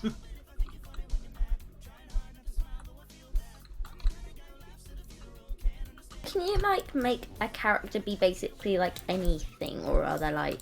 Well, that Within depends the on the rules, system you're playing. I was gonna say like, are there rules? If I were to Yes. DM for you, Trinky, and having you as a new player, I would probably restrict you to only what's in the player's handbook, just to help you get a better understanding of how to play the game. Mm-hmm. Once you understood how to make your own character and you've played a few sessions and you wanted to make a new character, I'd be like, okay, here's all of the expansion books. Right. Here's how I'll put it, okay? I'll Drinking, let you look through you all of played. them. I'm sure you've played an RPG in your life, right? Absolutely. Played an RPG where you pick a class, right? Yeah.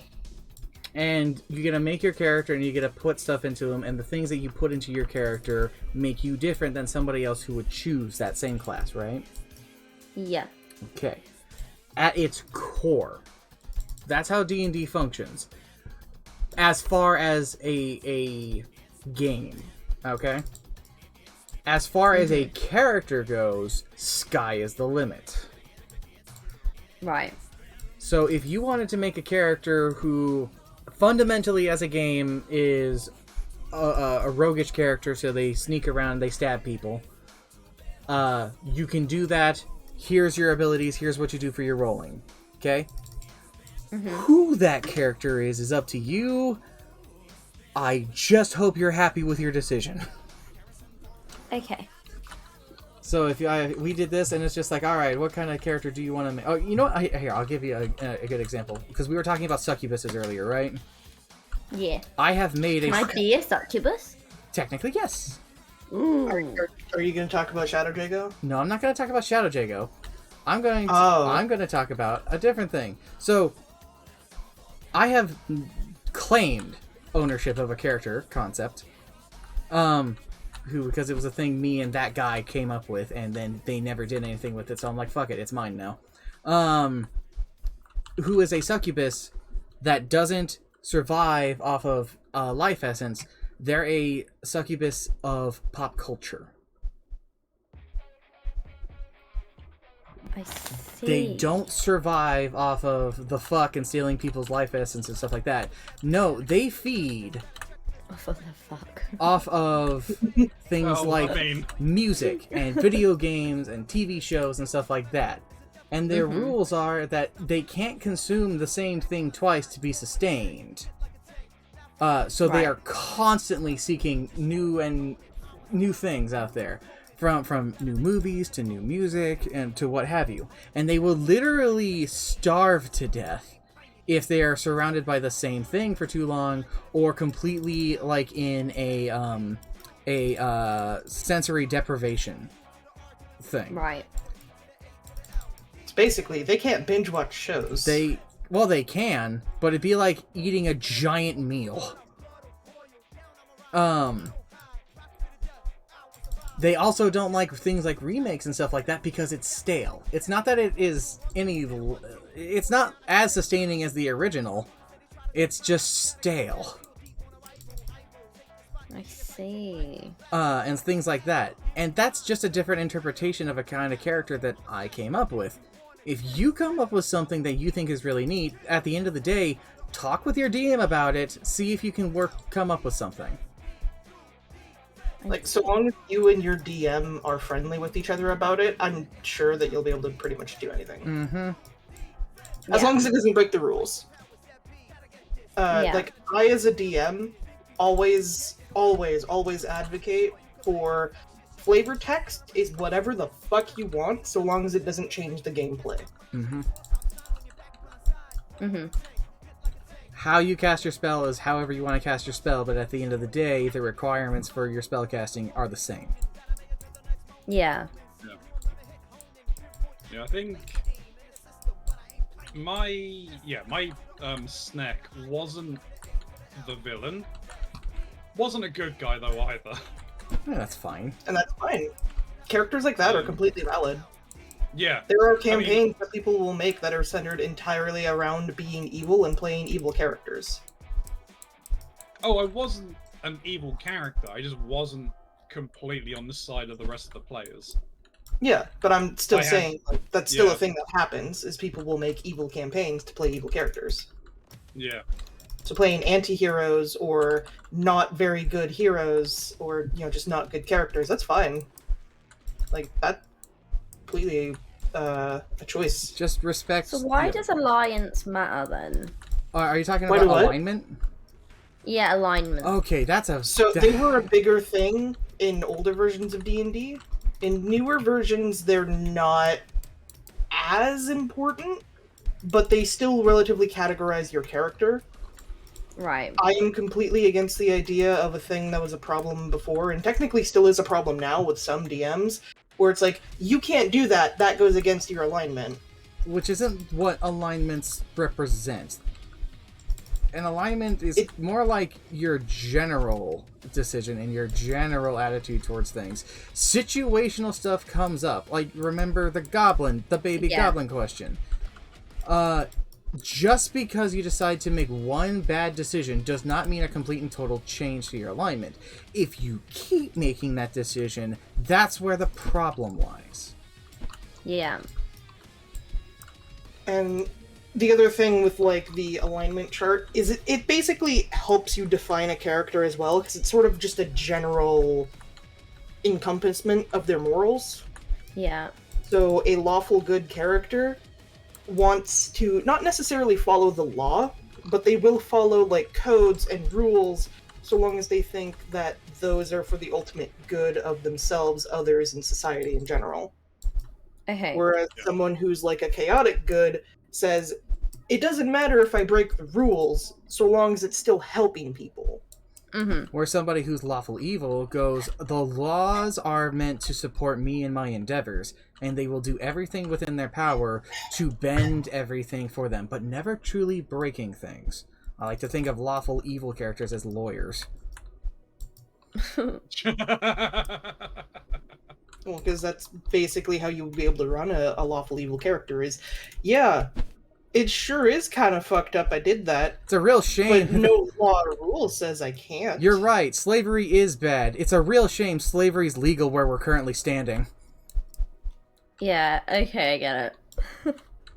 You want to persecute me, unfortunately you gotta remember where you are. I have diplomatic immunity. Stuff like that. Right.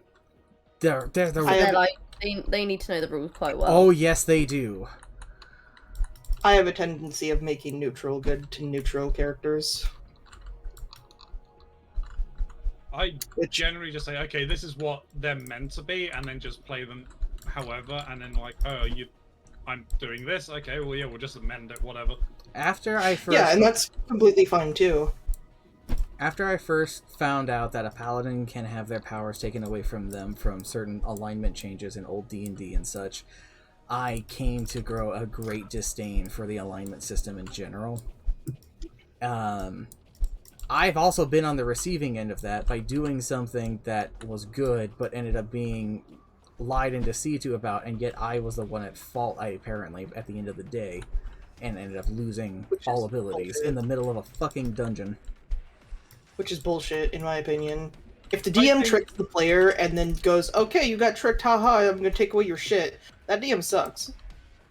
Yeah, I'll agree with that. Also, I mean, I think if your character is tricked, you should have a chance of essentially of redemption that, oh, you can hold the person who tricked you to justice instead. God, I wish it could have been something like that. Nope, I lost my powers and died. Because I was basically a worse fighter at that point. Yeah, I mean, in the middle of a dungeon, no. Outside of a dungeon, sure. And that's where, like, Because political intrigue and stuff comes into play. Oh, that's some fun stuff. Like, outside of a dungeon, you have the chance then to at least prepare for it. You're not gonna be the same powerhouse that you once were, but you've at least got the ability to mitigate some of that. If so long as the story continues and it all makes sense for the story, things can happen and change, and there are ways in which losing your abilities can be probably one of the highlights of a session, you know? It just has to be done in a way that makes sense to it all. This is now I'm getting into my own D&D philosophies. If it doesn't make sense to the story as a whole, then why is it a thing, and why are you doing it? That's why one of my favorite questions to ask somebody before they do something stupid is, are you sure you want to do this? It does not stop them, ever. I have never asked that question had someone go, hold up. I just got covered in But I have always asked that question before something stupid happens. I have straight up said to Mox, oh, I fully acknowledge that this is a bad idea. My character is doing this anyway. You want to tell them about that story? Haha, my fucking superhero character Vermilion almost fucking died because she was being too fucking, what's the word? Not prideful. It was prideful. You had a hurt ego. She was insecure, that was it.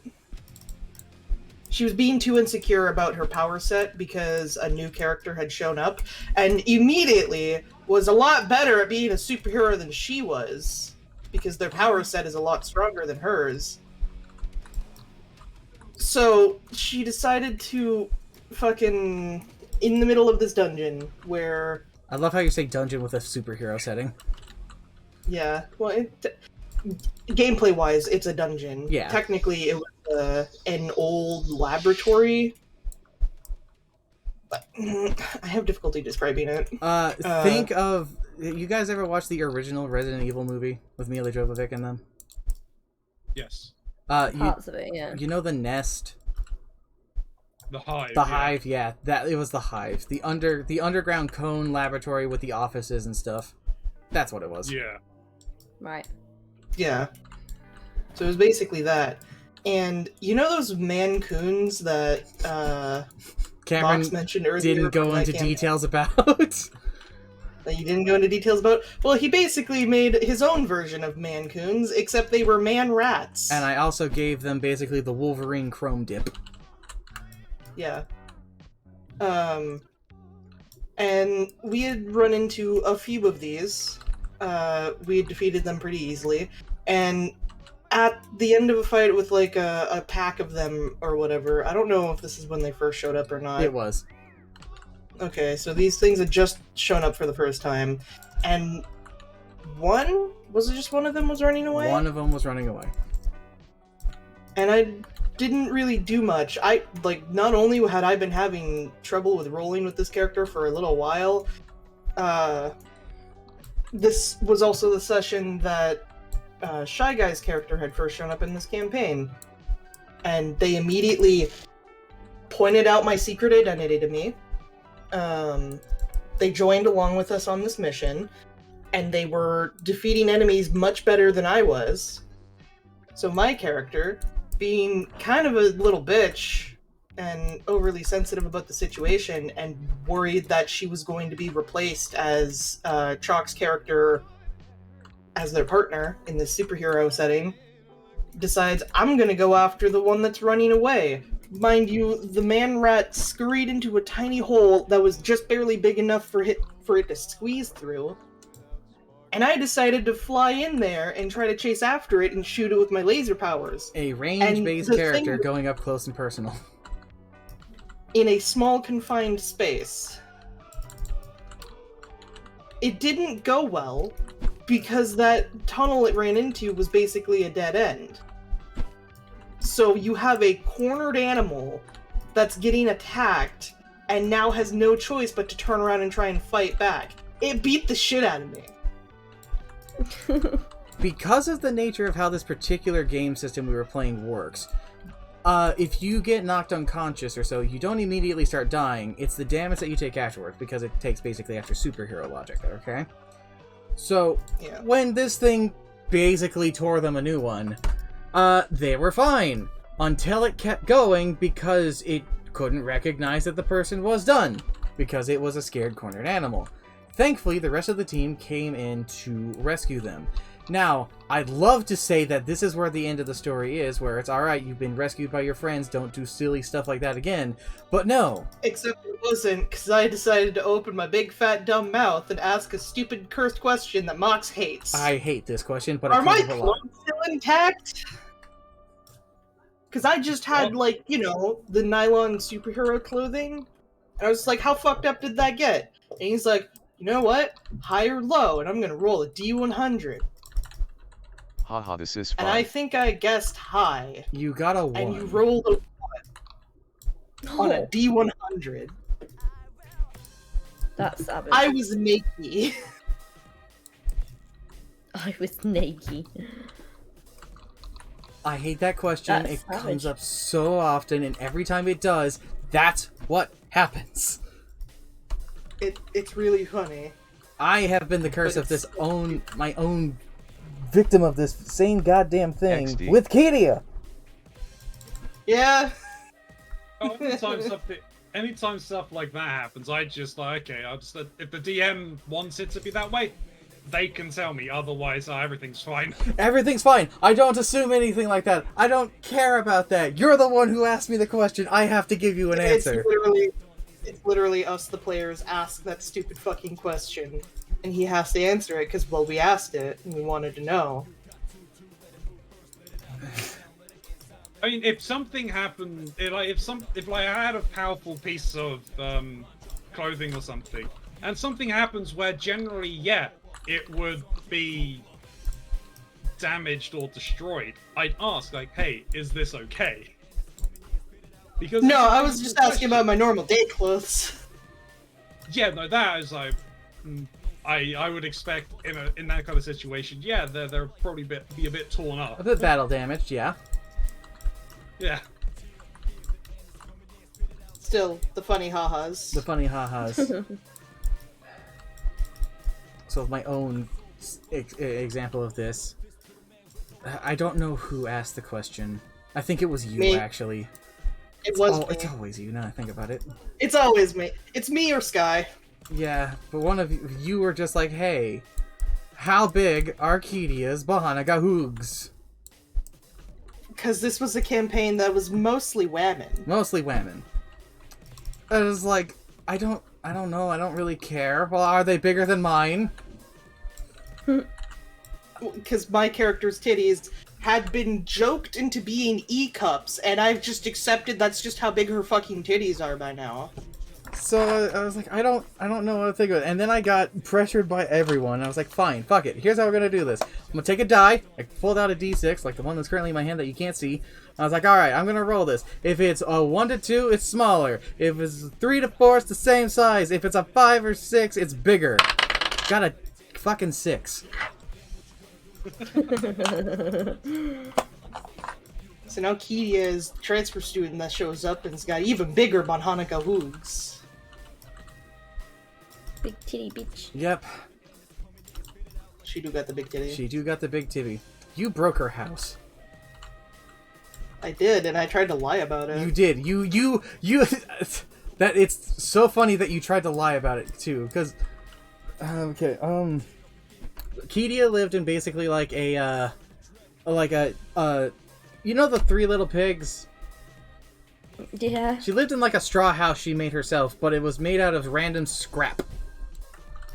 Right. All right, and it was held together with a hope and a prayer because she had a thing I called. feel like we should preface really quick that this is a fantasy campaign that Kedia first originated in. It's not the cyberpunk one. Yeah, she had a thing called Goka texture, what allowed her to basically make shift jury rig shit together, and she would use that to build a house, and she lived inside that house.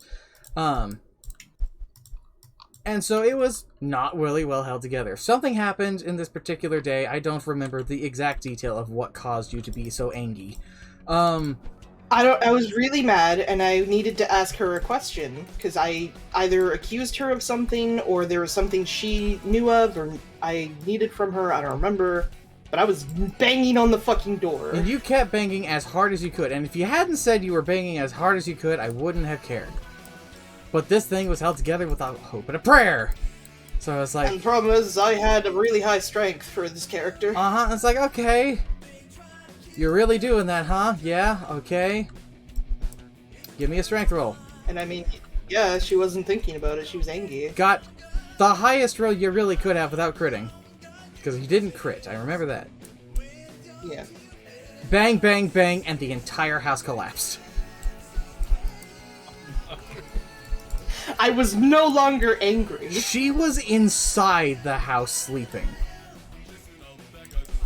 So all of this collapsed. She's in her bed. She sits up like what in a daze, and she's looking around. And she's like, "What happened to my home?" Stares at I'm the gone. person standing there. I was already gone. Oh, No, I ran. You just I ran. ran after it fell. like a child. She's like, "What happened? What happened to my home?" Ultimate game of knockdown ginger. And so after getting this together, it's like, man, I wonder what happened to my house. Does anybody know what could have happened? Hey, Karen. I'm gone. I was just in my room, and I was trying to pretend that I wasn't anywhere else. And then fucking Ardent shows up, and he's like, "Hey, do you know what's up?" No, I don't know. I didn't finish the question. Well, I don't know. I've only been here. I don't know anything. What is two? Who are you? Who are you? I don't even know who you are.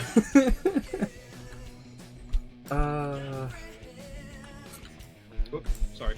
That's a fun Alright. campaign. That campaign has so many fun, stupid moments. That's. Just trying to move things so it's a little better. Do you know who I miss from that campaign, Snoo? I'm sure these go together somehow. I just don't know how. I I kind of think miss. there are pieces in between them. Yeah. I kind of miss the isolated goblin Lorna. I do miss Lorna. I also miss Amber and Luna. I can understand missing Amber. Luna's a weird one. You guys didn't like Luna. I wanted to get to know Luna, but you know, she didn't like me, so I didn't want to push it. Yeah, she didn't like you. You guys kidnapped her and killed her friends. To be fair, they fucking attacked us first, alright? It's true. They, like, when I mentioned earlier that I had a character who died and came back, that was from this campaign, and that was Karen. So, in my defense, we were on equal ground. She warmed up to you. I died. She warmed up to you guys at least. What? She warmed up to Arden. She warmed up to Arden because he was so pathetic she couldn't do anything to him. She tried to kill him in the night. She tried to kill him in the night, but he was, I believe, recovering from getting his ass kicked, had lost his eye and had it replaced with a flower. It's just not great. You know who I especially miss, though? And I will miss for eternity? Is it Y? It's Y. Of course it's Y. I love Y. I love Plant Grandma, who will totally kill you if you fuck up. Foxy Grandma. Foxy Grandma. I loved a lot of your interactions with Foxy Grandma. I think my favorite interaction you had with her had to be you going to her and be like, "Hey, I need to learn what potions do. How can I tell what this potion does?" And you handed them the vial. And I handed her the potion. I think this was the animal potion. She looked at it, opened it, sniffed it, and then splashed it in my face. You didn't die. I didn't die. I was like, okay, cool, great, thanks for the help, and took the bottle and left. And then, oh god, the cotton candy one, where you went crazy and you were like, I'm gonna weaponize everything. Well, yeah, I may as well utilize the fucking potions I fumbled. I mean, you could have used the cotton candy potion or something. Yeah. The crazy characters just reminds me of one of my friends going back to the World of Darkness ones. He had an alligator. Gator. Okay. A werecroc. And they have like long ass memories. Like they remember all of their ancestors and shit. Oh. But this one was had spent time in Nam. Okay. So yeah, it wasn't great. Woo. Things did not go well for that character. No, I don't imagine. Did the croc have PTSD? Oh, the croc had PTSD. His flashbacks. Yeah. When are we stopping, by the way? Because we've been going for like 3.5 hours now. Yeah. Oh, shit, I didn't even realize. I don't know, whatever. We can stop here soon. We didn't really have a docket, so... Yeah. Yeah, we were just kind of rambling. I started talking about D&D. Yeah. Listen, you gotta understand, talking about D&D is a risky business. I was interested. I wanted to learn things. And that's fine. It's absolutely fine. It's just the conversation with D&D will either last 5 seconds or 5 hours. Listen, if any of you have ever watched any of my streams ever, even once, I will just go off talking about D&D as soon as someone gets me started on it. I think I have to make a rule for myself that says do not ask about the Void campaign. Because that's one that I've talked about too many times, and I'm not going to talk about it again. What's the Void campaign? Nope. I'm joking. My own feelings I are just the like the same. immediate nope. My feelings are the same with the Persona campaign. I mean, Chalk and I have a joke of saying, let's talk about the Persona campaign, because it lasted 2 sessions. It was about only 2 sessions, and yet y'all won't shut the fuck up about it! Because it's funny. You can't end stream It's until so SnuWolf. funny and stupid that you were trying to basically like using Persona games mechanics in a D&D setting to people that have never heard of the Persona games before. Yes, I sure did, and it was all okay. That wasn't what the problem lies. The problem lies with the fact that y'all kicked your own asses harder than any enemy I threw at you. I also threw salt everywhere. And there's something especially mind-hurting than watching somebody manifest the creation and expression of their own psyche in front of them, looking at it and recognizing it as themselves, and then proceeding to strangle it. It's really funny. And having to tell a person who is playing like a 14-year-old kid, no! You can't walk around Japan and buy a gun! No, you can't. I believe they're banned. No, you can't. That doesn't mean I wasn't gonna throw him a bone. It wasn't like I was gonna be like, okay, I understand that there is a gun skill with the setting we're playing this in, or the system we're playing this in. I understand you put points into that. I will give you a gun. I just can't have you go buy an actual gun as a teenager. But And walk around with it. I have a workaround where it's not a real gun in the current setup, but when you guys go to the other world where things are dangerous and scary, that it becomes a real gun. No, I don't want that. I don't want a real gun. You can't have a real gun. But I want it. That's too bad.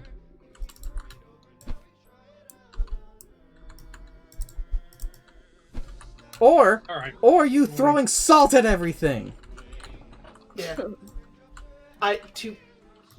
To be fair, though not to me, because this was just bad character choice, I was playing a character who was basically the annoying Tumblr girl. Mind you, I had never watched any of the shows that, like, annoying Tumblr girls usually watched, and I had been on Tumblr for only a little bit, so I wasn't fully understanding of how annoying Tumblr girls really were. Oh. But this character was fucking annoying. Tumblr girls are next level. What can I say? Oh no, a demon. I was like a depressed traveler girl on my Tumblr days. I look back and I'm like, wow. Who was she? The first monster in this thing I showed never up. really used Tumblr. I wish I hadn't. I used it mainly to, like, post art, and I followed artists, and then the purge happened, and then, 90% of Tumblr fucking left. I remember the purge. I will never get over the fact that to this day I remember my Tumblr name. Oh. And it haunts me. Oh, I will not tell this. That's fine. Okay. That's fine. This is a secret I will take with me. Alright, I'll tell you mine Let's then. go to the grave. Won't say while the stream's alive. Oh, I'm gonna say No. mine because I don't particularly care because I thought my name was funny. I still do. Mine was family-friendly gay sex.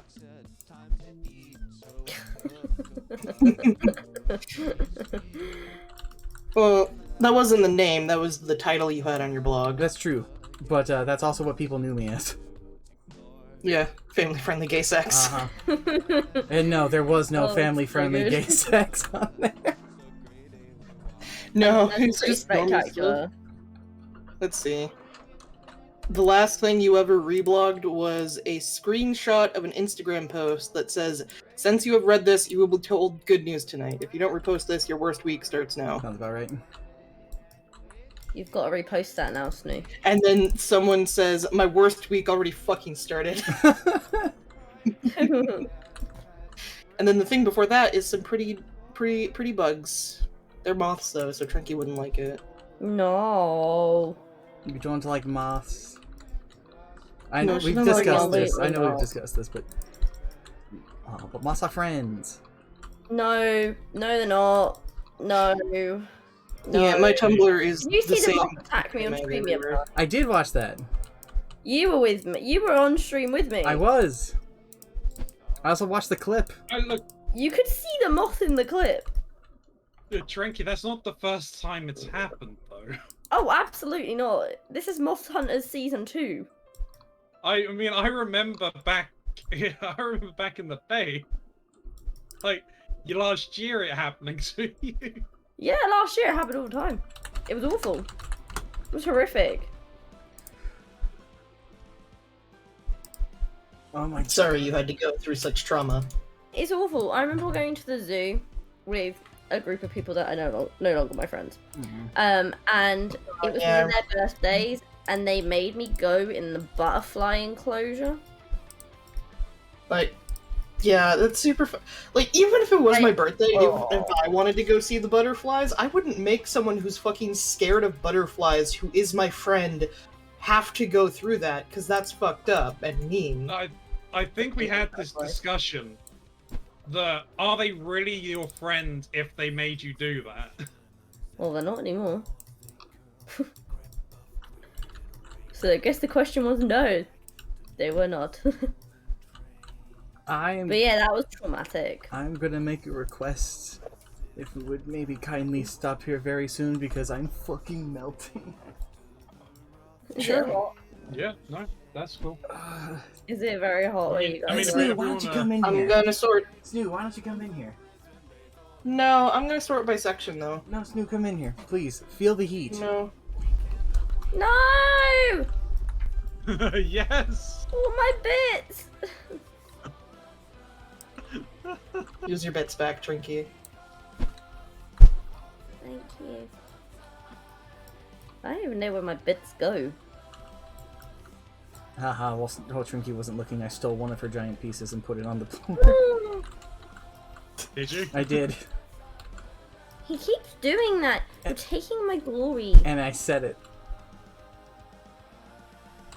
I keep taking my glory. I keep putting all these bits together and I go back and they're gone.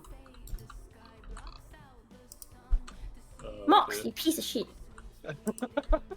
Put it down. Mox, quit being a stinky.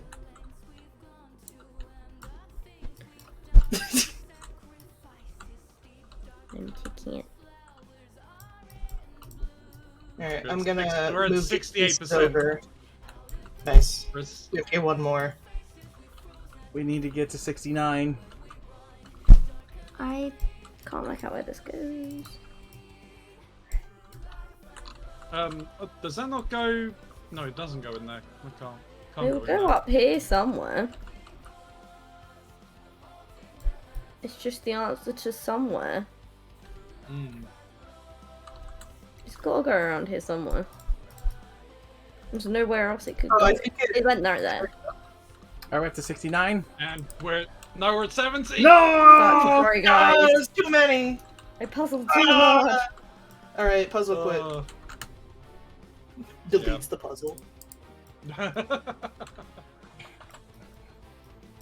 Alright, let's see if my camera decides it wants to frickin' work. Alright, let's see who can. I will see if there's someone we can raid. Yeah, it's working! Awesome! Woo! Yeah, let's see if I- there is anyone. I put the other bits in. Yay. Moose is playing 7 days. I'm gonna see if there was anyone. There's also a BMA 4. They're playing Amogus.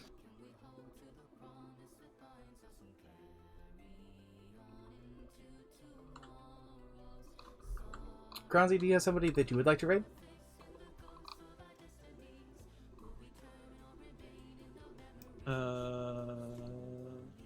Yes. Alright. I do. Who are they? Snoo has to a Wooloo. Live. Oh, Snoo has to doing a Owu. by- Ow! Friend is, or he's doing a byproduct, but he's finishing up his Wheel of Mages run in Elden Ring. Oh, cool. So if we could go over that, that would be Yeah. mighty fantastic. Absolutely. Do you want to put their name in the general docket? Yay. I will, but very quickly, YouTube, thank you very much for watching.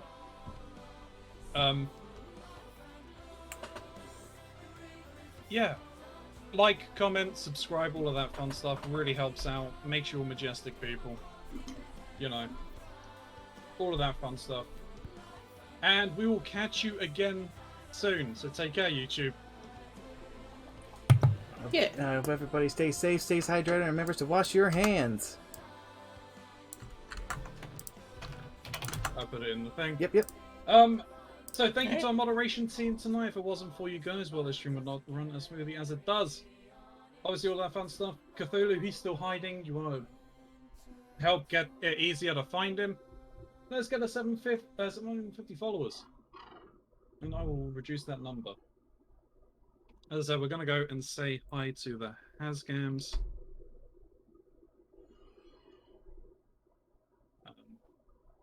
Android? So yeah, you Oh, can... nice. Huh? Oh, I was going to say Android, or nope, not yet.